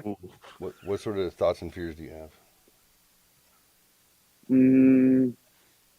I kind of just, if I smoke and I get kind of paranoid, I just run through interactions with people. I think I'm like, run through like how I portray myself, like the interactions, like, what am I saying? Oh, I sound a little weird. Yeah. If that makes sense. I don't know. I understand that for sure. Yeah. I don't like smoking. I've done plenty in my life, but Yeah. the way I would explain it to somebody is, for me, I feel like I'm trapped inside my own head, and I'm looking through like several feet of like glass, like a window from inside myself to outside myself. And so there's this big disconnect. I can still see what's going on. I'm aware that I'm controlling it, Mm-hmm. but I don't feel like I'm controlling it real time, and I Mm-hmm. don't feel like I can get there to stop it if I had to. So whatever's happening out there, I Yeah. don't feel like I'm in control of it. I'm back here, and I'm like, oh fuck, I'm still talking. Yeah. What did I just say? Did I say that or did I think that?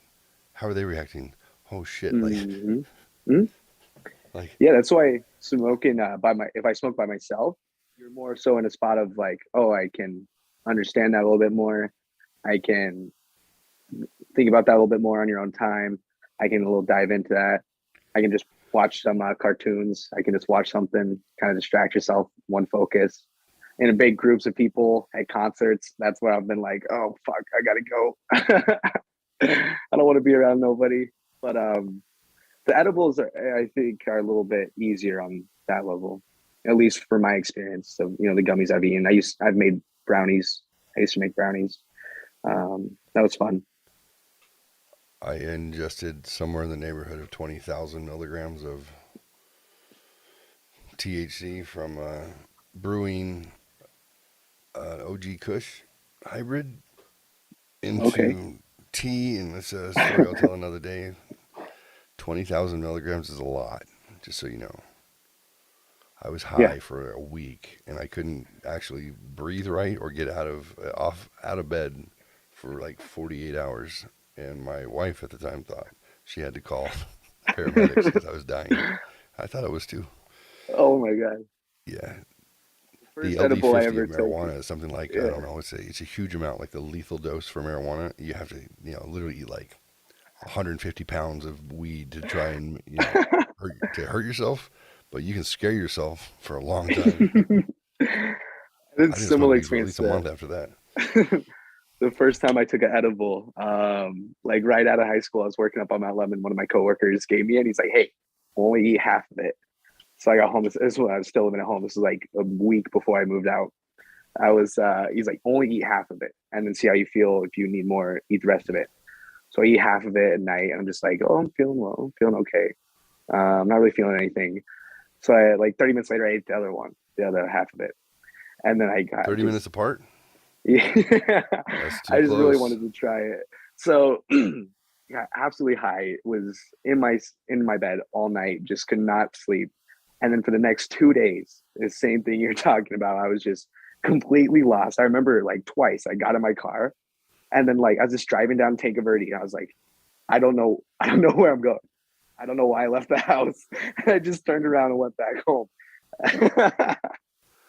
Completely lost.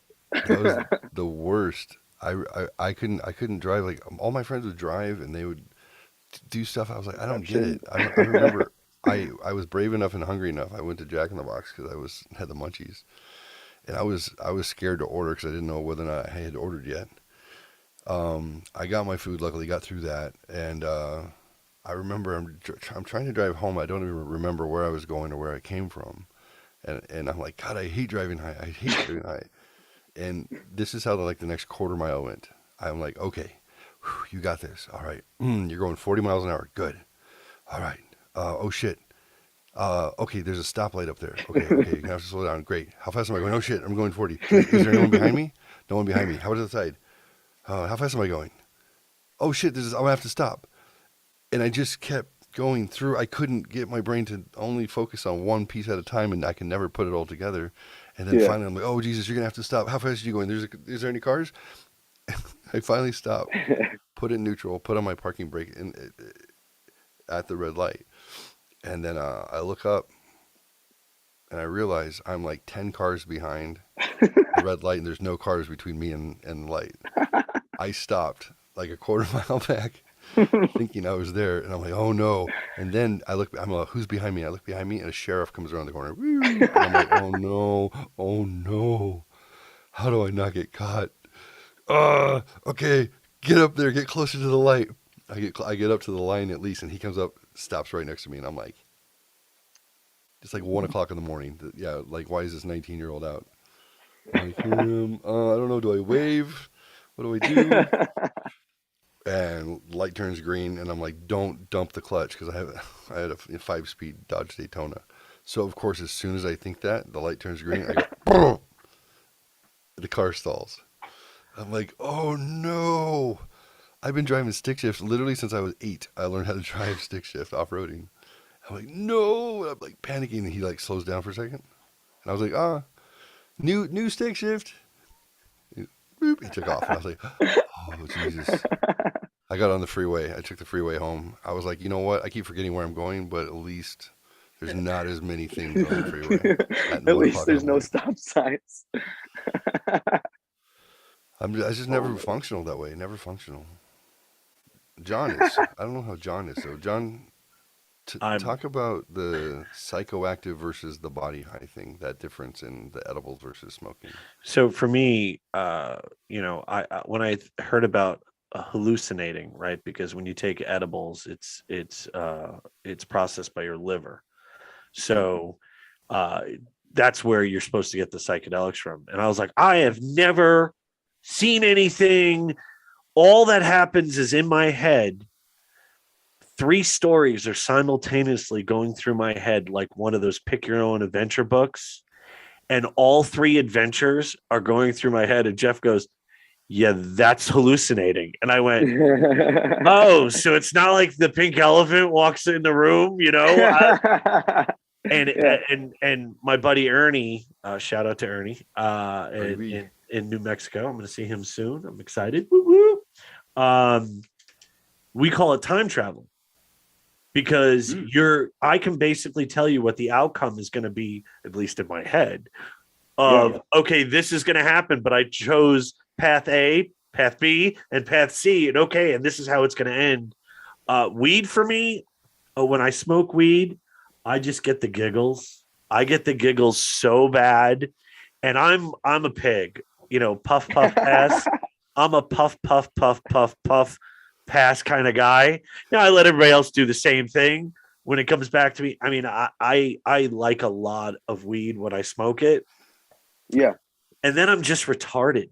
I'm so silly, and I'm not. Thank goodness I have enough anxiety and depression in my life. I'm glad I don't get the paranoia, like I don't. Yeah. And time slows down so much for me. I told the story the other day that I heard this new Five Finger Death Punch song, and I was like, God, this fucking song rocks. It is so good. And then when I wasn't high, I go, hey, you guys should listen to this song. They played it, and I was like, wait a minute, there's not another verse. I remember that song being a lot longer, man. I totally. So, but I really kind of want to go back to your what you want to do, what your plan is, so to speak. So, and though I am not a person to tell anybody what to do. Yeah. You have enough questions right now, right? Why would you go? You already went 0 to 60 after you left, right? After you left the church, after you left home. So, and I think you felt overwhelmed. You said that was like, oh my God, there's this big world out there. So that's because cocaine and booze at the same time make you feel eight like balls and hookers is what the world makes the world go around, brother. 8 balls and hookers. And with this nose, do you have any idea how expensive that is? That's expensive. Yeah, look at these front-facing nostrils. Yeah, they never let me go first. So why wouldn't you want to have I totally understand the Great Reset, dude. I get it. Yeah. Right. But wouldn't it be better to lead in with some good experiences, and maybe that can broaden. So when you do the evil shit, what are good experiences?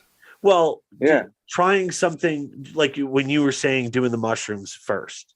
Oh, he wants to do salvia, which is, well, I'm saying he wants to go to the dark place right away. Kind of dark and dirty. Yeah. But what I'm saying is, wouldn't it be better to go down the I hate to sound religious, but the road of light, so that when you do come back from that darkness, right, you already know another path.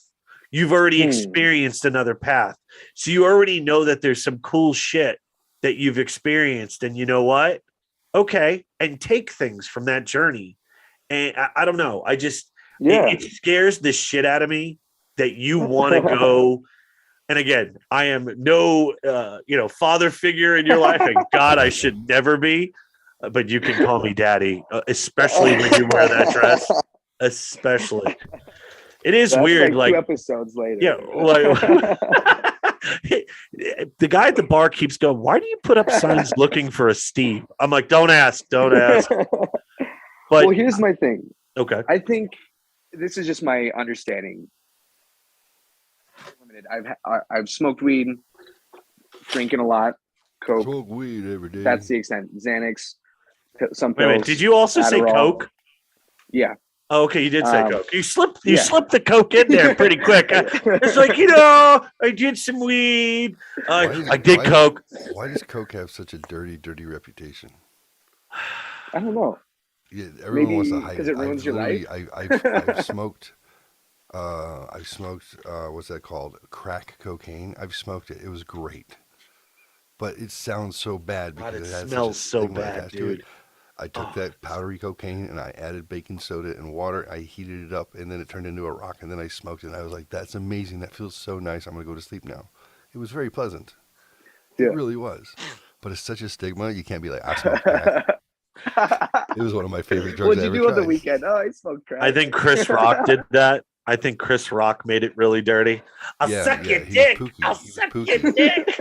He was Pookie in New Jack City. New Jack City. I'll suck That's right. your dick. But anyway, don't be afraid. Just say, I did some blow. So that's kind of the extent. Like I've never really done any psychedelics. Some like Adderall, Xanax, stuff like that went through.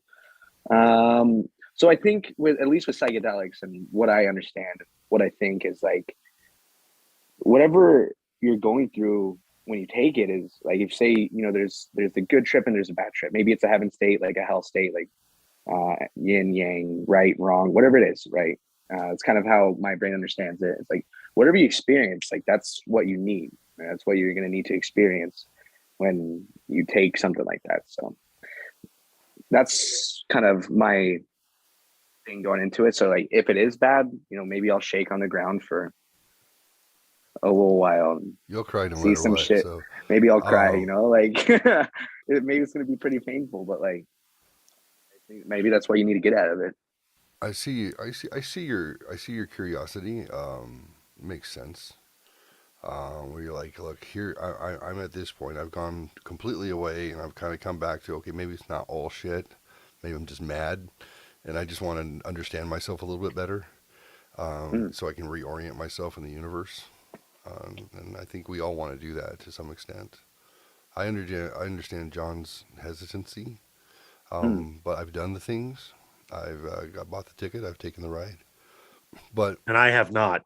So for the record, not I from a also did place of experience. I also did them with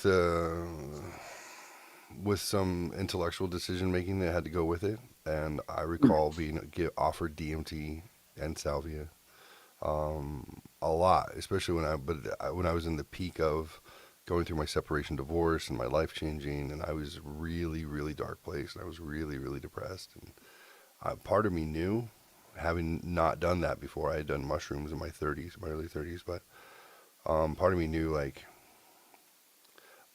I felt like I wasn't ready to reckon with whatever darkness was within me, because I was already so damn dark. I didn't feel like it was going to be any better, So I had caution. My head kept saying, you're not strong enough to face whatever the fuck is going on inside you, right? I think that's where John is coming from. Like, you want to make sure you have some light to hold on to, and not just hope for all, well, fuck all, let's see what happens. Let's tear the fucking scab off of this thing. I think it's a good cautionary tale in that regards, but you have to you personally have to decide, what do you hope to see, what do you hope not to see, and that should kind of determine how safe it can be for you. Yeah. What do you hope to see if you do a trip? What do you hope to understand? Why the fuck I'm here? What is being a good person? What does life look like? What do my interactions with other people look like? Why do I do the things I do? Why yeah, why? Why? What would you hope not to see and not to witness? There's one God and one heaven and one hell. I don't know. There's one set of something. I don't know. What am I afraid of? Yeah. Something bigger than me. we are here for a purpose that isn't what I want. You're afraid to find out that you have a purpose, or that you don't have the right to live a life that you want to live. Yeah, 100%. Yeah, more so along the lines. Yeah, you have to live a life that you don't want to live. Then you feel Your like you're not purpose living. is You're not living. If you don't feel like you're living for yourself, then how do you contend with what the fuck is the meaning of life anyway? You know, like my reason for starting the Shelf Help show and yeah, came out of depression. It came out of like suicidal depression, like bad. Mm. Divorced after 20 years. Relationships change obviously over time, but I didn't expect it all to go away. I didn't expect it to, at the whim of another human being, to say, "Thank you for everything. Get out now and pay me. I choose not you now." So I had to wrestle with that, and I had to keep going and provide for my family, and I felt very alone, and I felt like I didn't, at 43 years old, I had to figure out who the fuck I was, because I'd never been me without somebody, a family member, a partner, a wife, my kids. I was suddenly relegated to 57 hours a week with my children, and I had to pay a lot of money for that. It wasn't up to them. It was just how custody works. So I was in this horrible dark place, and I kept thinking, like, what's the point of this? What's the point of all this? If it can all be taken away in a blink of an eye. In one text message I got from my friend, said, "Is everything all right with the two of you?" And I said, "Well, yeah, as far as I know. Why?" And then he sent me a picture of her Tinder account. Mm. And I remember that moment. I was like, "Oh, here we go. Well, here we go. Hello, darkness, my old friend." Yeah, Now, I'm not saying from a relationship standpoint, takes two to tango. Two people will make it great. Two people will fuck it up. I am not saying I am innocent in however that relationship ended. I'm just giving you the point. That point of obvious failure for me was like, oh, it's over. Ah. So the two things that kept going through my head: what the fuck am I doing here? What's the purpose? Why am I even alive? Because I'm not enjoying it. I hate it a lot. I'm miserable. What's the meaning of this? Because if this is it, I don't want to do it. And the other thing that popped in was, I'm going to die. It took me 43 years to blink and realize that I hadn't necessarily been living. And then it made me realize how fast that time goes, and that I'm hurtling towards my death at a very, very fucking incredible rate of speed, and I can't slow down, I can't stop it. So those two things: I'm going to die and I can't stop it. And what's the fucking point of all this in the first place? Because I don't know anymore. And that's when I started saying, I'm going to do things for me. I'm going to learn more. I'm going to read more. I'm going to embrace other people's philosophies and psychology and evolutionary biology. I want to understand how we tick as humans, what we do to get along, what we do to survive. And then I want to start bringing my friends and community around so we can remember that we're not alone no matter what. At the end of the day, what you have in front of you might fall apart. It might disappear. You might reject it. It might reject you. But if you think that you're alone, you're not, because we all have this same shit happen. We all do. So find good people that you can be around. Find some like-minded people. And I'll tell you what, it makes it a whole shit ton more tolerable, even when it sucks. Yeah, I agree. Kind of just to relate a little bit, losing a lot of kind of when I moved out, kind of going back to going 0 to 60. My grandpa passed away, and big role model. Was always there growing up, and I had like sleep paralysis through that whole time. So for like 6 months, and John, you got to get on that. yeah, really weird. and just incredibly dark, hating religion, hating everything I grew up. Even though I stopped believing in it around 14, shut it out until I kind of got out. And then just realizing it all, having a brain of my own away from all of that to think about it. And then also breaking up with my girlfriend who I'd been with for 3 years, lost my, first person I ever been with, lost my virginity with her, super like thought we were going to get married. That ending as well. Whore. Like all those events kind of happening at once, and then like the outcome of it, and then just like the depression. Like thank God, thankfully I've never been suicidal. You're wired for it, right? Yeah, we're wired for it. Thankfully I've never been suicidal, but I've been in that spot of like, yeah, sure, my mom might be sad, my family might be sad for a little while, but doesn't fucking matter. Literally, if I'm here, it does not fucking matter one bit. And having a different mindset now of just like, you can like, just your existence helps other people.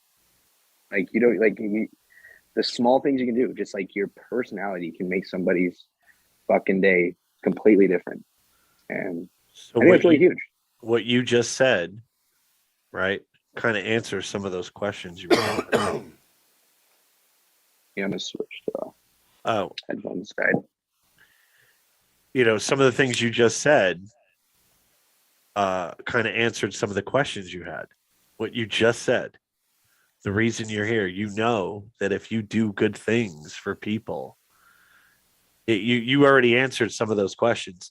That's why I just wouldn't, skip to, you don't go to 100, because if you kind of dig down, dig deep onto what you just said is huge. But we are definitely going to go back to your sleep paralysis, because that has been a kind of theme on this show. So can you describe, number one, when it happened, when it started happening? How old were you? 18. Okay. And when the sleep paralysis occurred the first time, you had listed a lot of things that had happened in your life. Did those things happen before the sleep paralysis? Yeah. Okay. Especially my grandpa's death. Okay. And define to people that don't know, that are listening, what sleep paralysis is. Yeah. So essentially, for me at least, I'd wake up. I'd just like, you're in your bed, you wake up and you're awake. But it felt like somebody like super glue on my eyes. Like I couldn't open my eyes, couldn't move my body at all. My mind was 100% awake. And I felt like I was biting my teeth so hard that they're going to crack.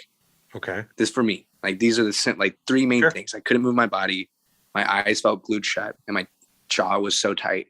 And your mind is awake. Your mind is 100% active. And I would hear people. I would hear my grandpa. I would hear, I would feel like, I remember the first time I felt somebody like on me, straddling me, whispering in my ear and like choking me. Wow. And it scares the fucking shit out of you. Horrible. And it's weird because it got to a point of like 6 months where I was used to it. And every time I'd go to sleep, I would just know that's how I'm going to wake up. And even now, if I take a nap during the day, most likely I'm going to have a sleep paralysis dream. I'm going to wake up in that spot. So has it ever been a good experience, or is it always bad? Bad, but I got used to it in a weird, really weird way. Used to it or numb to it? Numb to it. Okay. And it's different, like I wouldn't, every single time it was different, I'd, feel like somebody's like touching my arm. Right. I'd hear something. Yeah. Right. And you have like a dream going into it. Is it similar? The dream usually the same, or is it always different? Different. It could be driving down Mount Lemon and then just all of a sudden I'm like awake and I can't control it. And I know something, I'm going to crash and I can't stop it. So does it feel like an eternity, or is it pretty quick? It's relatively quick. I mean, when it first happened, when you first experienced it, it felt like an eternity. There's probably about a minute where I was in that. I can't move. What's the And that first feels thing? like a long time. What's the first thing that moves? Probably kind of just your head, chest. Okay, not your eyes opening. Well, yeah, kind of just. Okay, everything Opening at up. once. Okay. Yeah. So it comes like real quick. Okay. Mama Fox said in the chat room, no succubus, John. So she was thinking I was going to go real dirty on that. Maybe he's getting a succubus. Succubus means a demon, No, right? my headphones died, unfortunately. So I'm on a speakerphone. So I'm trying to like hear at the same time. That's okay. No, that's fine. So you had mentioned that you hear at least sometimes, or I don't want to put words in your mouth, but you said you heard your grandfather. Yeah, dreams with my grandpa, sitting down with him, having conversations with him. And at that time, I do think it was like his spirit. Okay. Because it was after he died and sat down with me and was like, hey, like, I want you to, keep one of these, one of my rings, bow tie, or my, Okay. Do you ever see yourself? There was one time, really weird. There was one time I got up, and this was more so in a dream state. Got up and I walked through my entire house where I was living at the moment, and just walked through it. And I was walking with my grandpa, and we didn't say a word to each other, but it was a black figure. And it was always the same black figure. And I always knew it was my grandpa. I didn't know it was his face, just almost like a black shadow. And I was just walking through the house with him, not saying a word, but I was explaining everything of where I was living. Okay. And walked around the entire house, came back to my room. And as soon as I opened up my door to my room, I looked at myself sleeping, and I woke up. And that was really instantaneous. As soon as you saw yourself, you woke up. Mm-hmm. So you didn't lay back down. You didn't lay back down. You just saw yourself and woke up. Mm-hmm. That's because you saw something you weren't supposed to. That's why. Did you have a sense of panic as soon as you recognized it was you? Like, oh fuck, or were you? Did you feel panicked when you saw yourself, or how did you feel? Yeah, it was a shock, and then like I woke up like kind of like in a little shock. And have you ever? You said it was just a dark figure, and you felt like it was your grandfather. Did that ever happen again, or was it just that one time that you walked around with him? Yeah, and then another time, but it like attacked me, and it like turned into one of my best friends. It was like one of my best friends, and it turned into that figure and had like this mask on, and it like attacked me and started choking me. And that was probably the scariest moment I ever had. But I also heard a lot of voices in that house. Yeah, man, it's like all coming back to me. I haven't really talked about this for a while. That was fucking scary as shit. Enjoy sleeping it was just tonight. A normal. What? I said enjoy sleeping tonight. So it was just a normal dream. Didn't even really know it's a dream going on, and then just chopping up with the homie. Everything's kind of the same in the living room, and then just like out of the blue, just like switches, and then I'm stuck. I'm awake and I'm stuck, and I'm like in that spot of just almost terror. Even so, you had kind of stated that, and I gave you the word numb because you said you got used to it. So it still frightens you though. Mm-hmm. And I think when I was smoking, that's when I was smoking a lot of weed. I think maybe that heightened it a little bit.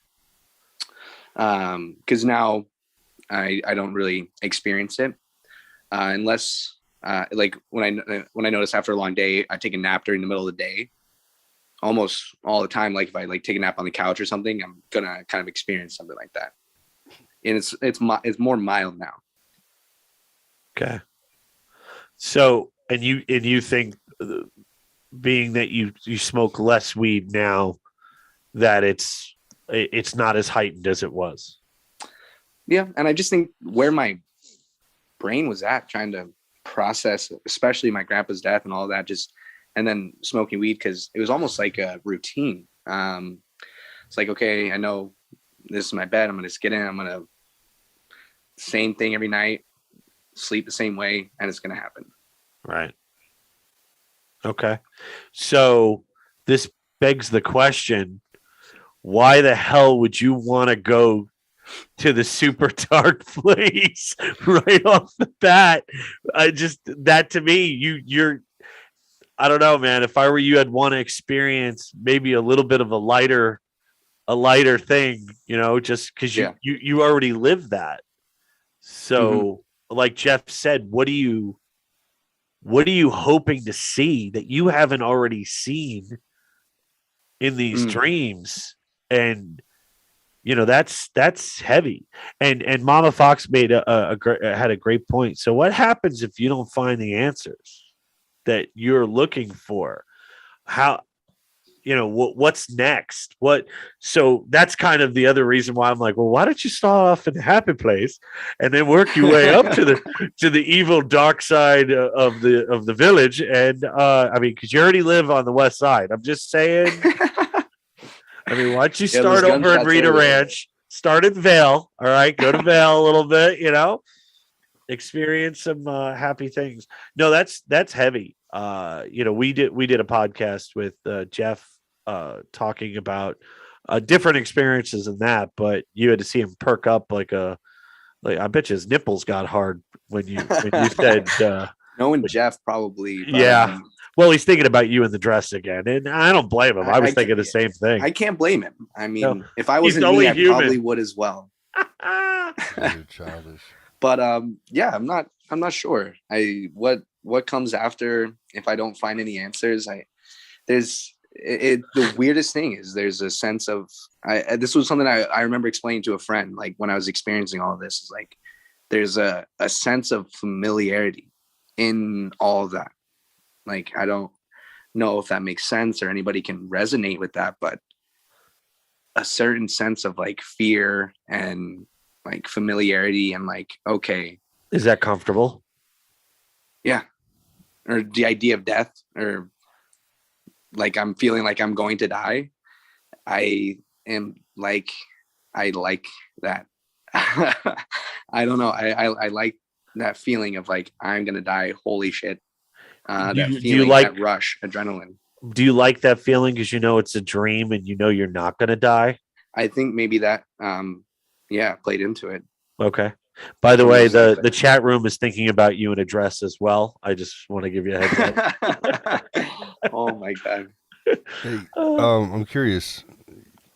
Bi-curious? You like to embrace the scary things that make you feel like you're going to die. Is it also because it makes you feel like maybe you conquer the fear of death when you do that? Is it helping you be less afraid by facing it in those reasons? We're gonna die. Like what you were saying earlier, Jeff. With your story. Yeah, we're gonna die no matter what. And then sometimes we're drawn to the things that feel similar to that, because we want to stop being afraid of it, because it sucks. It's paralyzing. Sleep paralysis is very much like night terrors. I had sleep paralysis. I had night terrors. I had experiences that showed me there was dark place on the other side of my brain, the other side of my consciousness. And then over time I learned how to meditate, and I learned how to control it, and I learned how to go there and do stuff with it, and all sorts of crazy shit, including facing my own death and then dying and then coming back from that experience and being not afraid of it anymore. Yeah. Lots of interesting things. I had a feeling why I was drawn to talk to you for a reason. I'm usually just grumpy, just trying to get through my fucking day. But yeah, I was like, kindred spirit. That's why I looked at John, because I wasn't going to tell those stories ever. especially not on a podcast, and never say, hey, I had all this shit that I grew up with that mine lasted from when I was a little child until adulthood. And the last time it happened, it just went into astral projection, basically, separation into the darkness. And then it turned into me coming back and then deciding I didn't want to come back. And I just wanted to go off into the darkness, and I was done with life. And then being pulled down by beings I could not see, and that sleep paralysis was there. I could feel them, one on one side, one on the other, pulling me down, being like, you're not going yet. And I couldn't turn, you can't turn, you can't do anything. And to me, there was just this intense vibration, this very intense, like, whoa, like just, I was like fighting this energy to try and escape. That's something the astral projection, at least I've watched I kind of went down a YouTube rabbit hole at a certain time, just hearing people talk about it. I'm like, I want to experience that. Like, I could teach you. Yeah. I could teach you psychedelics in a safe way, in the right order. That was a big thing for me of like, when I want to try DMT, ayahuasca, be like, I think I would want like a shaman to be there, or somebody to walk you through that. Cause I think there can be a lot of healing through something like that, of just trauma and childhood stuff, especially the stuff you don't even realize. Agreed. Is there. Absolutely. You running an ad? No, not specifically. I made this after John and I spent a couple nights talking about the darkness. John, do you recall? Yeah. No, it's just I've never seen Insidious, but basically that he when he went into that state, other things came out, right? And they were trying to, stay on this plane, basically coming through him, right? That's what you had said. Exactly. So he bridged the gap from life into what they called the further, which was the dark place in between heaven and hell. And because he didn't expect this kid he didn't know where he was, and he kind of toyed around with it, not realizing the kid thought he was in a dream. He didn't realize he was his energy, his soul, whatever, had traveled over there, and he kept fucking with the demons that were on that side, and then he'd come back and wake up again, and he thought it was all good fun, but he was giving him a path back to reality, basically. And then the kid got trapped, and then the demons understood what the path was to come back to reality, and the parents thought they had a haunted house going on. But the kid actually had night terrors, and then he went into sleep paralysis, and then he detached, and then he got lost. And he was like, it was a few months that the kid was out. Now this is a story, of course, but I saw this like probably 10, 12 years ago. I remember watching it with my wife at the time, and my mouth was just in my lap the whole time, because I had told her about it. And I remember I was just like watching this movie, and I'm like, holy fuck. Like, it gave me like chills, and I was just like, And she's like, was that the stories you told me? It's like that? I'm like, this is fucked up. Whoever wrote this story understands, like, this is not, somebody didn't make this story up. Like, there's enough people in the world who've witnessed it. That we can all relate to that. And I'm like, the fact that they made a horror movie out of what my childhood, my adolescence was, on a fucking regular basis. There you go. And she was like, fuck, I'm sorry. That's horrific. I'm like, oh, it is. At least I don't feel like I'm crazy anymore. It is kind of crazy. Steven, you're crazy. I'm just kidding. You're not. There are more people like you than you'd expect. I think he's muted again. I couldn't hear him. Let me check. Oh, he just needs his earbuds to sync. Dink.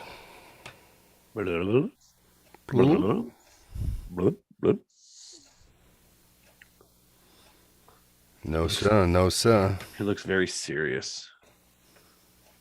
Very serious. Very serious. Oh.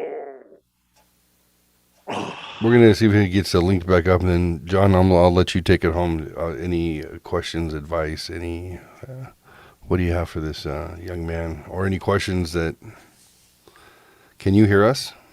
I can hear you. Oh, Yeah, perfect. can you there hear you me? go. Yep. Okay. So, John, take it home. Any questions or words of advice you might have? And then Stephen, do you have any questions for John or me? Anything? So, the first thing I'd like to say is, without being very religious, is I would think keep an open mind, because, like we talked earlier, the message is the right. It's just the delivery that they fucking suck at. Yeah. And I think there's something wonderful in the message overall, especially I think nowadays we really need it, where it's community. Like you said, man, you're not suicidal because you understand that there are things that you do in your daily life that affect people, and good things. Even silly small things are fucking huge. You're huge. It's a snowball Yeah. because you give that energy to the next person. And that person is going to, they have a choice of what to do with the energy, but good vibes, and nothing to do with religion, but good vibes travel good vibes. And it just, Exactly. it changes people's attitude completely. So you already know that. So to me, the only thing is, and I can only speak from life experience, and I've had a lot of life experience because I'm so fucking old, 4 dozen. But it just, I think keep an open mind.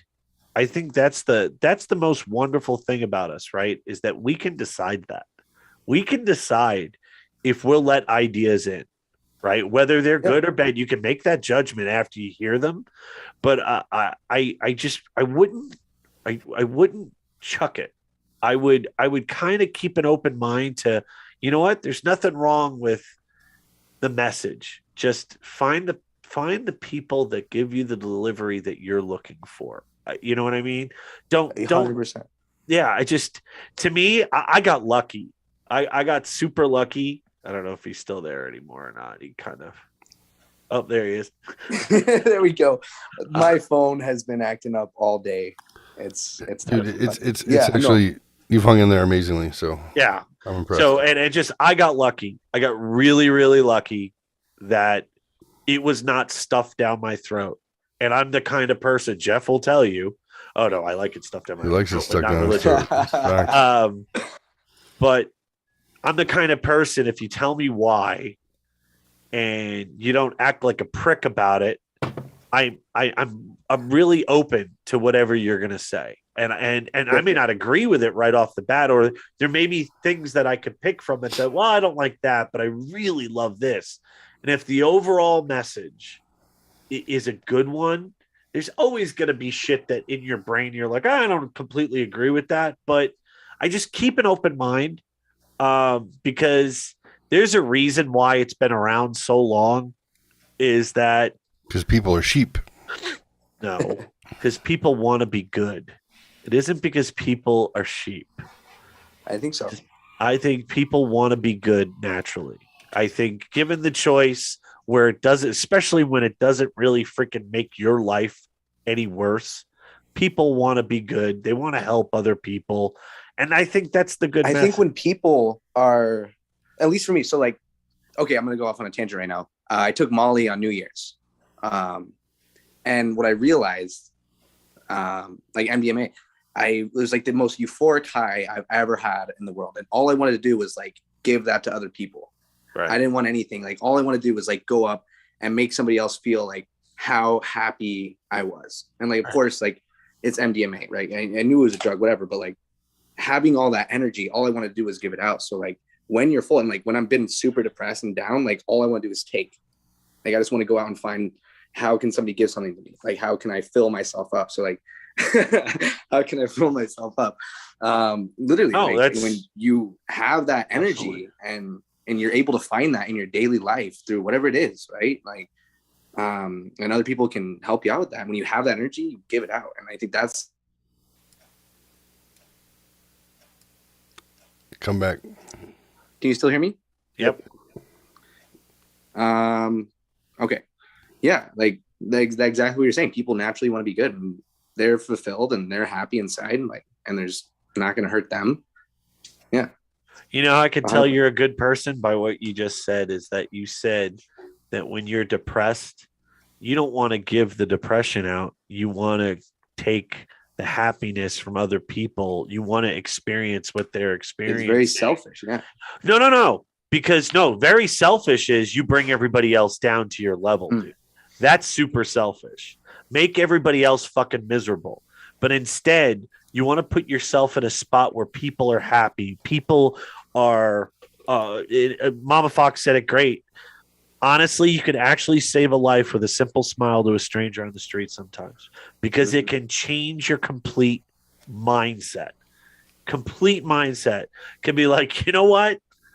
Maybe this isn't so bad. You know, just something as simple as that. It just, but what you said, it wasn't selfish. And she just said it too in the chat room. It's self-aware that you realize that you're in a dark place and you see somebody else that is happy. You want that happiness. You don't want to share your fucking darkness. You want the happiness. That's good. You're self-aware. She's absolutely correct in saying that. So my own, I think definitely you, like you said, you want a shaman to take you down the road. And I was thinking, Jeff, we'll make sure you're safe, but the pictures and what you'll look like in a dress is going to be super. That'll be the new opening of the show. And what we need is Jeff in a turban going like, oh, and I just chant with me. Yeah, chant with me. Why don't you? Let's do it. Just keep an open mind, and that's. I find the older I get now, I am definitely less in the mood to argue, or I'm more in the mood to hear how you're coming at something, because it's so much more freeing to go into a situation. We haven't brought up Rogan in a while, but I love Rogan's point of view is he can change his mind on a flip of a coin. He can change his mind. Somebody comes at him with something, he'll go, "Fuck, I didn't think of it that way. Yeah. I'll change my." There's no viewpoint. Yeah, right. Well, there's no hill to die on, right? You're not an expert enough in whatever you're talking about to go, "Oh, I fucking know," and I plant my flag. But if somebody else comes at you and, "Hey, you know what? I did this," and you're like, "Fuck, I never even thought of that. You can do it that way." Just keep an open mind and try not to want to go to the dark place so fast, man. It just. I got you. I'll get you back. Yeah. Yeah. All right. So those are my only words of wisdom is keep an open mind. I think that's the best thing to do. Steven, do you have any questions? What questions do you have? What questions do I have? Anything. Well, what religions do you guys subscribe to, if any? What do you think is out there? He's a pagan. I'm a pagan. Where do you think? Where do you think we came from? I don't know the answer to that. I am a Lutheran, and I think I've noticed in times in my life when I needed something, it's always been there, and which kind of makes me hypocritical also, right? It definitely does, but I think we're all a little bit of hypocritical. But I still question. I like to think that there's more out there. I think what separates us from animals is consciousness, right? So when we die, that has to go somewhere. It has to. That energy has to exist. Mm-hmm. So in my brain, it does. Mm-hmm. I don't know. I don't know the answers, but I do find comfort in that somebody above is looking out for us, gives us free choice, free will, but looks out for us and cares and loves us. And that's what I believe. But yeah, and it again, I have an open mind though. Are you sure? I think so. No, do I not have an open mind? Yeah. Oh. I'm like, I don't know. Don't I now? No, I don't know. Oh, before we go, can we talk about flat Earth, please? Can we just talk about that? or do we have a hard stop on this? No, I'm fine with it. I don't believe the Earth is flat. No. I didn't think So, you did, but you had tell- said some of your relatives do. Set us up. Tell us like. So you guys know if where like Pine Top is, right? Concho. Yeah. Absolutely. Yeah, they live out in like the boon, like nowhere. It's actually pretty cool. They built like this house out of like 4 stack trains. Out in the middle Really? of nowhere. Yeah. Fire in the sky pretty neat. happened up there. Just saying. Wait, what? Fire in the sky happened up there. That's where that guy got abducted in Heber in Overguard, which is right near Pine Top. There's probably some weird shit that goes out. Do you know that story? No. Oh, so a logger got taken up into a spaceship. 9 people witnessed it. 9 people have had lie detector tests done 3 different times over 30 years, and none of them have failed.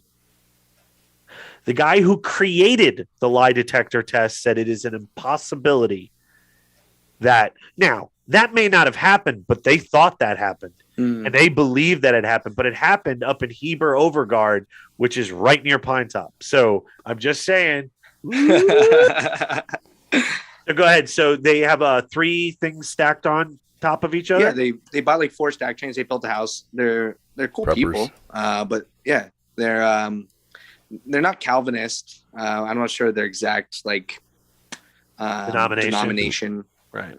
Doomsday But yeah, preppers. they believe the Earth is flat. I could probably pull up the email from like a year ago. They emailed the whole family of like all these Bible verses and all their reasons of why they believe the Earth is flat throughout history, or not through like the Bible and stuff like that. Right.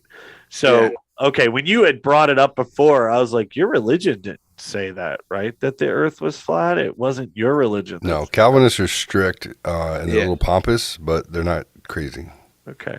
I mean, there's crazy people everywhere. They believe the Earth is flat, and I think it's insane because they also have the what's Elon Musk's internet service, Skynet or Skynet. no? That's Skynet is what's going to bring the Terminator, and also that is actually the weather satellite here in Tucson. They use Skynet. I was like, we moved to a place that has fucking Skynet. Did you guys watch Terminator? yeah. But you know Terminator, Steven? The Terminator movies. I haven't watched them though. See, you keep making all these pop culture references I that apologize. are familiar to I forgot. us, and he's I just forgot. being a good sport. I got it. Arnold Schwarzenegger, he played a Terminator, basically a robot assassin that came back from the future. Great movies if you ever get a chance. But the premise was that robots, technology got out of control, and then the robots, the AI got smart, and then the AI took over, and then the AI went after the humans. And the future was just destroyed, and it was run by the robots and the AI that were smart enough to murder humans. And so they sent a cyborg back to save the woman who would give birth to the man who would eventually save like the earth. Okay. So it's kind of like a It's trippy. twisted But- like Jesus but the Christ name- story. But the name of the computer system Skynet. was Skynet. Skynet. What's crazy, this is Okay, stuff okay. this is stuff from when we were kids that came out in 86 and then like or 88, 86, 91 I think was number 2, and Well- then they've done a couple others. But that whole story, what they were predicting 40 years ago, 30 years ago, 40 years ago. Oh my God, we're old. We are old. That shit is it is more true now. It's all the stuff that Elon Musk talks about we needed to, if we were going to make AI safe and controllable, there needed to have been the entire community around the world of people who are doing this to have come together and created controls, Yeah, because he's terrified of it. AI it grows at exponential levels. Yeah. So it grows so fast. That means it literally in magnitudes, orders of magnitude, which is like times thousands, not times 10. Orders of magnitude greater each thing they learn. So basically what Elon is saying is they're going to get to a point where it can beat anyone at chess. It could be anyone at Go. Anyone. You can't beat it. It can beat itself. It can play infinite amount of hands simultaneously and never lose anything because it figured it out, and they didn't read it. They didn't feed rules to it.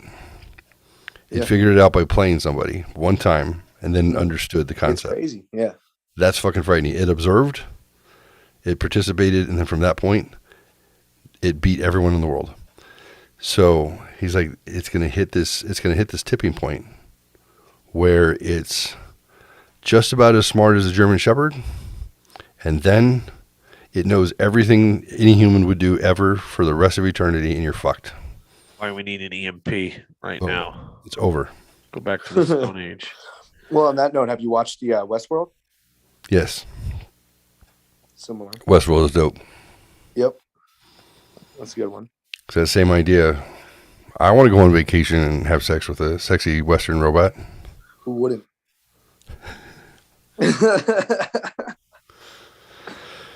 Hopefully that happens in our lifetime. It's going to be VR. Yeah. I read a couple of sci-fi books in the, I don't know, junior high, early high school probably, that I really liked. The cyberpunk things were new. William Gibson, the cyberpunk genre, which was getting a Carimbic implant in your head, and you could then know everything that you ever needed to know. You got that brain implant, right? Yeah. I'm watching Elon Musk put brain implants in pigs and show you how it works. Neural net. Yeah. And I'm like, this is cyberpunk. It's here. Why did fucking we predict weird. everything 40 years ago? What the fuck was going to happen now? But the same thing as 20,000 Leagues Under the Sea, any of the Jules Verne stuff, which was done in the 1800s, predicted modern technology before there was even such thing as a fucking submarine. Well, what do you think about the pyramids? Ooh, I think they're huge. That's what she said. Why are they there? Who put them there? How long have they Circumference. been there? And what does that say about civilization before us? You think Right. they could really make them that exact to line up with all the stars? How is it that there are pyramids in four other spots around the world that coordinate to basically make the Earth look like a battery? It's not just there. They are in very specific spots that when the Earth moves and the constellations shift, that the same outcome happens in 4 different spots around the globe. How did that happen? Aliens. Don't tell me it was a Jews towing giant stones up a hill, because that's bullshit. No, These they already gods will. said. They said the Great Pyramid. They said that according to the hieroglyph. Hieroglyphics. Thank you. That it took 22 years to create. So if it took 22 years, they would have to put a stone in place every 20 seconds. So it was not possible. So it's it's just you couldn't do that. Well, not possible by human Correct. kind as we know it. Correct. Right. No. And the other statement is the jump in the human brain in 100,000 years is if a tornado went through a junkyard and created a fully functional 747. It's just not possible. The odds, something had to happen.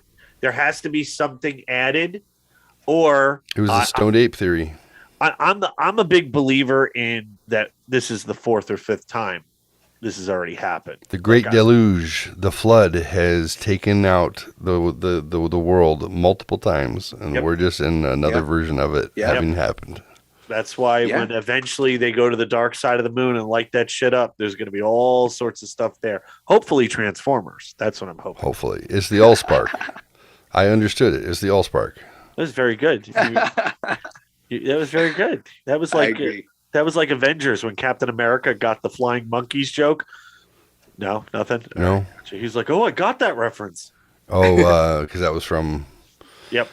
Wizard of Oz, which is 1930s. Yeah, I get Right. it. So he got it. Yeah. So it was Wizard of pop Oz. culture for him. Dude, we have to have a podcast like this. We got to go down the road. What the fuck are you doing mentioning this shit at midnight, dude? Yeah, Why wouldn't Steven, you? you're bringing up the deep shit. Well, I'm glad, because this created a foundation for why you question, right? Yeah. So you question, and John and I are showing you that this is why John keeps telling you, like, Be open-minded. Don't discard everything you've learned. Don't, because you may regret it at some point. You may need it. It's because we've gone through it, and we still go through it from time to time. But we're tethered to something that allows us to sleep at night and to be stronger people for it. And there's nothing bad in that. Right. You know? Yeah. You can't assume everything's wrong. You can't assume everything's wrong because you have to have something to hold on to, or else, Yeah. you know. But I also believe in Bigfoot, just to throw that out at you. So, Yes. yeah. Well, yeah, I definitely bounce between pessimistic and optimistic viewpoints. But yeah, no, I definitely, I get your guys' whole pragmatic viewpoint and understanding and learning about things. I like that. You're Nice going to have job, to son. tell me what that means. I don't know what that word means. What? Prag means it's like calling somebody a homo, but you say it like, oh wait, no, that's the wrong one. Gotcha. It's like we should definitely have a podcast talking about one of the many subjects we just brought up. I think that would be excellent. I enjoy those discussions. Yeah, I'm 100% down. If and I absolutely like to have Steven come. Steven, you should come join us, and we should do it again. We do it down. twice a week. I would love to dive into Fingerprints of the Gods, Graham Hancock, Stoned Ape theory, like the alternative theories of how the fuck we got here. What proof is out there? Just look at the geological proof. It's crazy. Randall Carlson was just on Joe Rogan, and he looks at all over the earth and will tell you that things happen there that no people didn't predict what actually happened. And he's like, if you look at this is obvious proof that this happened. Everyone thinks it's this stupid thing, but it wasn't an underground lake. It was, I think, a meteor hit this iceberg, and this iceberg came down into fucking Oregon. And stopped, and you can tell there's these like 10,000 foot drops into the center of the earth. And he's like, this is proof that this place has been started over more than once. The whole fucking place. Like, there's so much good material out there. It doesn't necessarily give you faith in God. That's not. Yeah. When you realize that there's some historical proof that there has been a Messiah happening in multiple parts of the world simultaneously around the same time, which is very interesting. Well, Jesus was a real person, I believe. I know he was a real person, yeah. Yeah. But the Quetzalcoatl was a real person too. Who's this? Quetzalcoatl. And he was the white god-like savior that saved the people in the Aztecs and the Mayans. Happened around the same time in the jungle. Scientology, last time I was in Portland, they read my mind. I still get emails from them today. They read your mind? Yeah. I held onto a machine with my hands, and they read my mind. They read my vibrations, told me what I was thinking and feeling. Oh, would that be the chick or a dude? It was a the chick. Scientologist? Well, you think was she like, you want to nail me, don't you? You want to nail me? No, they were older ladies, but I think they What? wanted So us you won't? to You nail won't? Wow. I told you to keep an open mind. Didn't I tell you to keep an open mind? Were they Scientologists? Yeah. Okay. It was a church of Scientology. Dianetics is real. L. Ron Hubbard, he was a smart guy. He took his book they that walked sold us really through, well, and he they made a religion out of gave it. us So the tour of everything and explained the history of Scientology. they tell you about the Thetans, Yeah. the space remember all aliens of who it, came out on the 747, crash landed what? into a volcano, I don't know. and their spirits got trapped inside of some of us, and we have to let them free. And that's when we hold on to those things. That's actually us holding on to the Thetan energy.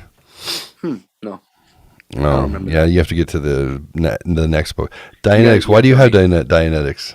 That was the book that he wrote. His medical, spiritual, psychological book that he wrote that became Scientology afterwards. Why do you have that? Funny story. So we were watching, and I think she's gorgeous, so that's why I was watching it. Leah Remini? Leah Remini. Oh, I had the hots for her. I'd eat that forever. ass. Oh, and I was watched a bunch of documentaries about it. And I was fascinated. I'm like, I want to buy the book, and I want to start to read the book. The book is like toaster instructions, dude. It is terrible It's to read. really dry. There's no rhythm to it at all. And I was like, but again, do I believe in it? No, but I'm trying to keep an open mind. I like to think, I like to see everybody's point of view. I really do. I dig that. Even if it's something completely different that I would think, I'm into that. Right. So underneath that, he has how to be a heterosexual. So a friend of mine, the Harbinger too, a friend of mine said, hey, you really should. It's interesting stories about, religion. What is Harbinger? I don't know. I haven't started it yet. Oh. And this is the premier study Bible of the King James version that I got from the Pentecostals in California. So again, I really dig people's points of view. I enjoy it. I really do. Now I have my own thoughts that work for me, but again, I'm open and I like to, I love to hear people's stories and experiences, because I think that's what makes the world go around. I really do. I dig it, except for country music. So anything else I am kind of open to. Not country music. It's the fucking devil's music, and I don't care what anybody says. My family's from New York, and all of a sudden they come to Tucson, and all of them listen to fucking country music. I'm like, I don't know, where did this come from? Because if you love America and you're conservative, then you have to listen to country now. Yep. Yeah, but You have to fit my the daughter's stereotype. not conservative. My mom is kind of wishy-washy. Yeah, no. It's because she's a woman. Yeah, it's true. That's a good point. And She's probably not funny either. That's good. No, women are not funny.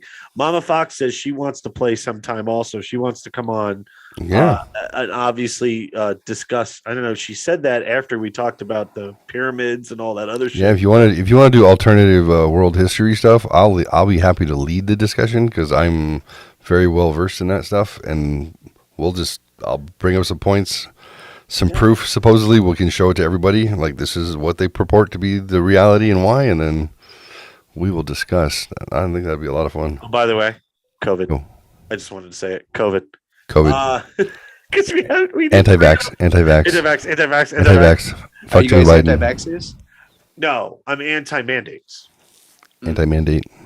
I if you choose Fuck the Democrats. that I agree with.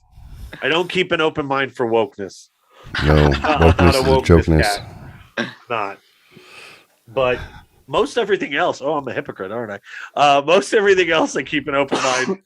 I keep an open mind for. But like I said, I got these books that normally I would not ever pick up, but I am interested in other people's thought process for sure. That's amazing. So I'm gonna let Steven go to sleep because he can't be late tomorrow. I don't want any excuse from him that he's tired. Nah, it's probably my last day tomorrow. Oh, that makes me sad. Yeah. Well, all right. Well, if tomorrow's your last day, then We'll see how it goes. We're still friends. Yeah, you got my number, so Yeah, I'll definitely hop on. This was fun. I like talking about all that different stuff as well. Thank you, by the way. and Thank yeah, you keep it very, open very minded. much. That was awesome. Let me show this the outro. It's a clip after John found out I spent hours making this one that did not have him in it. I you went notice back. that, right? Right. You know that the first little video clip that I sent, John was not in there, so I made a new one. So let me show that, and then you hang up on us, okay? And that was the reason I really didn't Hold on a that sec. the volume What wasn't do I gotta good. do? Smile for the camera? Nerd, watch. All right.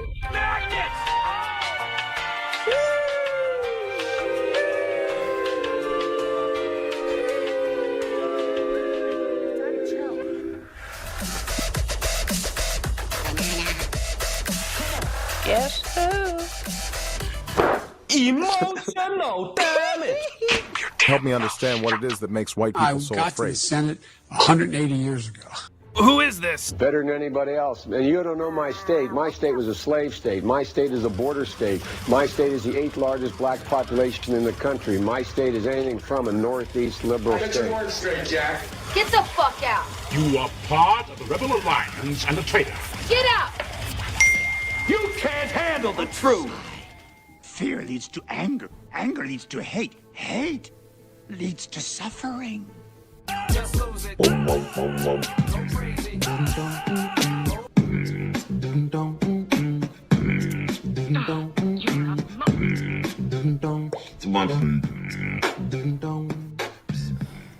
name is Jeff. Hello? Hey. Daddy! Giggity, giggity! I love it. Oh, unbelievable, unconceivable. Good night, sir. I'm multi-talented. He did the little thing, so yeah, I thought he was leaving. So because he did Cool. that thing, that was good. That was fun. That was a lot of fun. Good job. Good job. Damn. I'm glad we're also ending, a little bit earlier. So we started earlier. At a reasonable hour. Reasonable hour. Yes. Did a solid 2 hours. Missy, Mom with Flax, thanks for stopping by. Absolutely. Anybody video on demand, thanks for stopping by. Tell a friend. I'll put some notes behind this one. When we did the when I did the interview with Kyle, the strict creationist, we actually got some traffic, and we got some external traffic. And I had people sending me resources. I remember speaking about the angels. I said, where does all this angel lore come from that we all know there's angels and devils, or angels and demons and all this when it's not in the Bible specifically? A guy sent me a link. There's this entire society that understands the level of angels and heavens and all this shit. Really? It's crazy deep. He friended me and sent me a link to it. I dove into it. I said, oh, it's like the Calvinists. This is a crazy place to live if you want to, but there's an entire group of people who have some angels apparently have contacted the people in this lineage and explained how the universe works through all of the wars and the battles between good and evil, where God and Jesus actually are in that, and they're very recent in the pantheon of time, according to this stuff. So I think these sort of topics, I think they're interesting for more people. I like bitching about news, traffic, and weather. I enjoy it. But I think this is stuff you can actually chew on a little bit. So Absolutely, the long form conversation. Absolutely. Yeah, it was good, man. Good job. I think you did a good job leading them through. And then I then had more questions that I didn't even think I had, and I was like, tag team, nice. Yeah, and Mama Fox with her questions were excellent. I'm glad that she's always on live with us. She's very helpful. So it to me it spoke to the whole concept of shelf help. It's a community of people, like-minded people. You're not alone in the universe, even if you feel like you are. You'd be surprised what happens if you just open your mouth and just say, hello, anyone? Yeah, a lot of us. Smile at somebody. I love that comment. Smile at somebody can change their day. Change their day. He understands the power and responsibility he has in this universe. So that's why I said he already had some of the answers that he was looking for. He did. He just needed to think about it. And he came out and said it, which was awesome. That's and I know I'm a little conservative when it comes to the journeys. No, I think it's good. You should be. I was also, if it wasn't for the unique experience and the opportunity I had, right, I would never have gone and checked those things out if I didn't have a crisis. Right. And at the same time, I did these things at a time when I knew was less damaging for myself, and I had to wait for a few years for some of it. I was like, I'm not equipped for this. I know well enough that I can't shirk my responsibilities in life to then lift the veil and see what else is out there. Right, especially he's 21. His whole life's in front of him. So. Right. So I'll mentor him appropriately, honestly, and make some. If he wants some experiences, you can have some safe ones, and there's some that I don't recommend until you're much older, and there's clinical research to back it up. But yeah, awesome. Everybody needs a friend, and thank you, my friend. I appreciate you. Absolutely. So next week, Tuesday and Thursday for sure. Okay. Then I'm going on vacation. What? So I will miss Tuesday, the 2nd of March.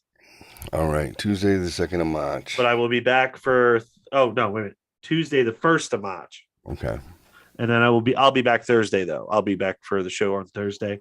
I'm going to be in Phoenix going to see Volbeat and Ghost. So I will be up in Phoenix. So fun. Yeah, I'm going to Vegas next Friday.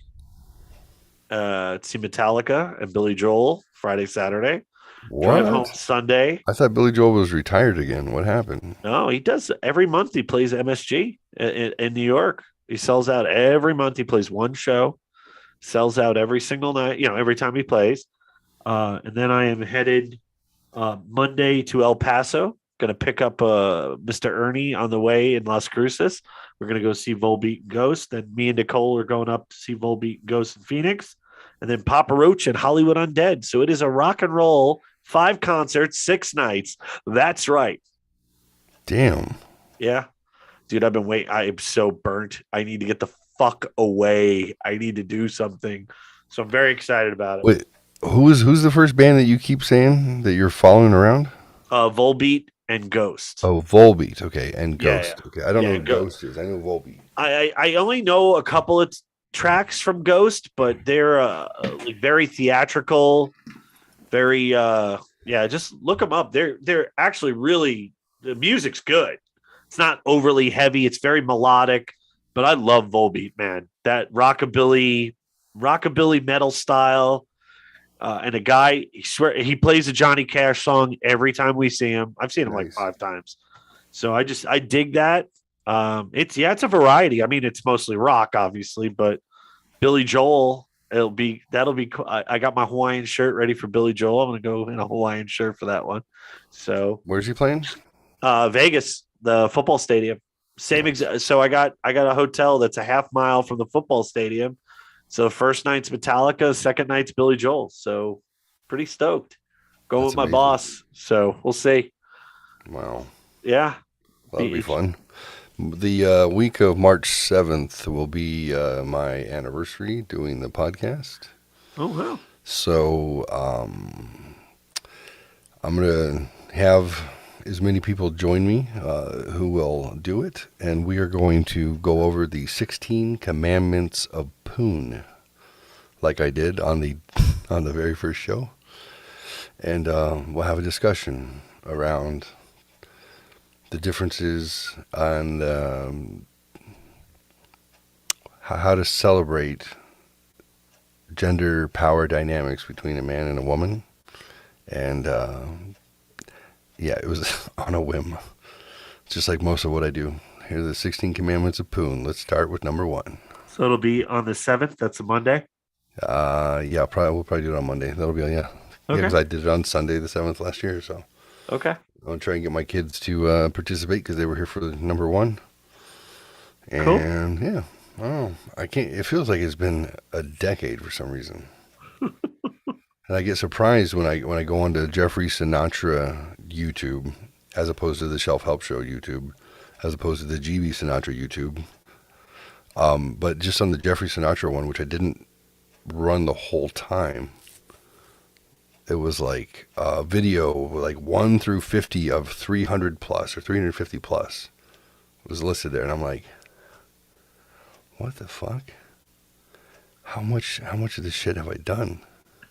I would tell people 350 hours. Right. This 350 shows. Holy. A minimum 2.5 hours. Right. Minimum.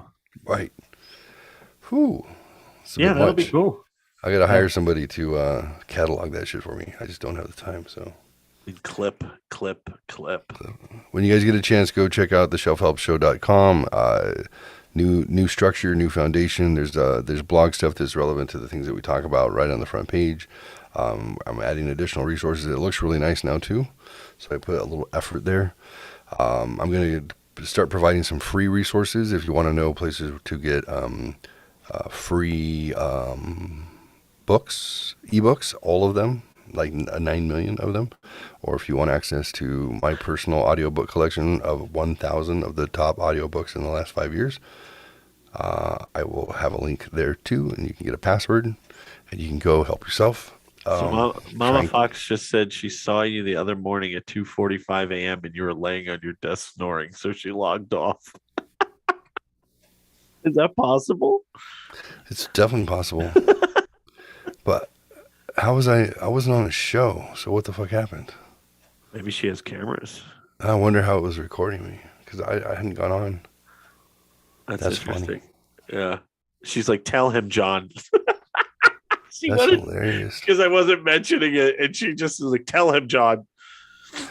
The other night, I know I did. It says you were playing slots, but was disconnected. Oh yeah, that one. Yeah, I deleted that. I fell asleep. I fell asleep here, and then I got up and I went and laid down on the couch, and then when I woke up in the morning, I'm like, why is it my monitor on? And I'm like, and Amber was watching, and I'm like, oh, and up in the corner, there's a little window of me. It was watching. I had the camera on me sleeping. I was like, that's ridiculous. That was 4.5 hours. I'm like, yeah.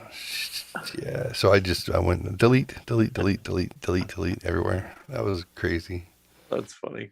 That's what happens when my brain doesn't want to shut off, but my body does. That's funny. Come on. All right, sir. Have a good night, my friend. Thank you so much. Absolutely. So, next week, both nights, I'm good because I don't go away till Friday. And then we'll get young Master Steven back on, and we'll dive into the alternate truths. Yeah, absolutely. All right. You have a good night, sir. You too, buddy. Be well. Why, hello. I should get a new camera by then. Since like I said, I was working here. My mouse pad stopped flashing and it got hot. And then I think my camera flashed and burned out.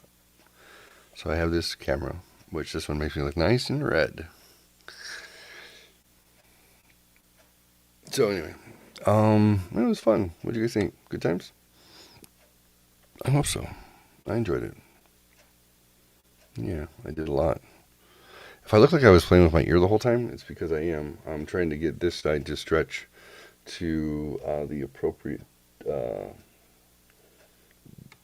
10 millimeter.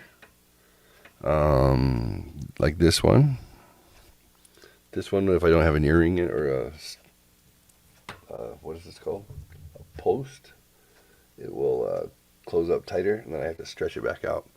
So if anybody want to come over and stretch me out, my address is on the shelfhelpshow.com. There you can see their Airbnbs or hotels around me, or if there's not too many of you, we can all bunk up here. So yeah, good times, right? Well, I don't have any words of wisdom. I think we had plenty of them in the last 2 hours, so I'll leave you with this. Missy, you want to type it out? She knows what it is. She's become part of the show now. All right. So remember, love one another and love yourself. Good night.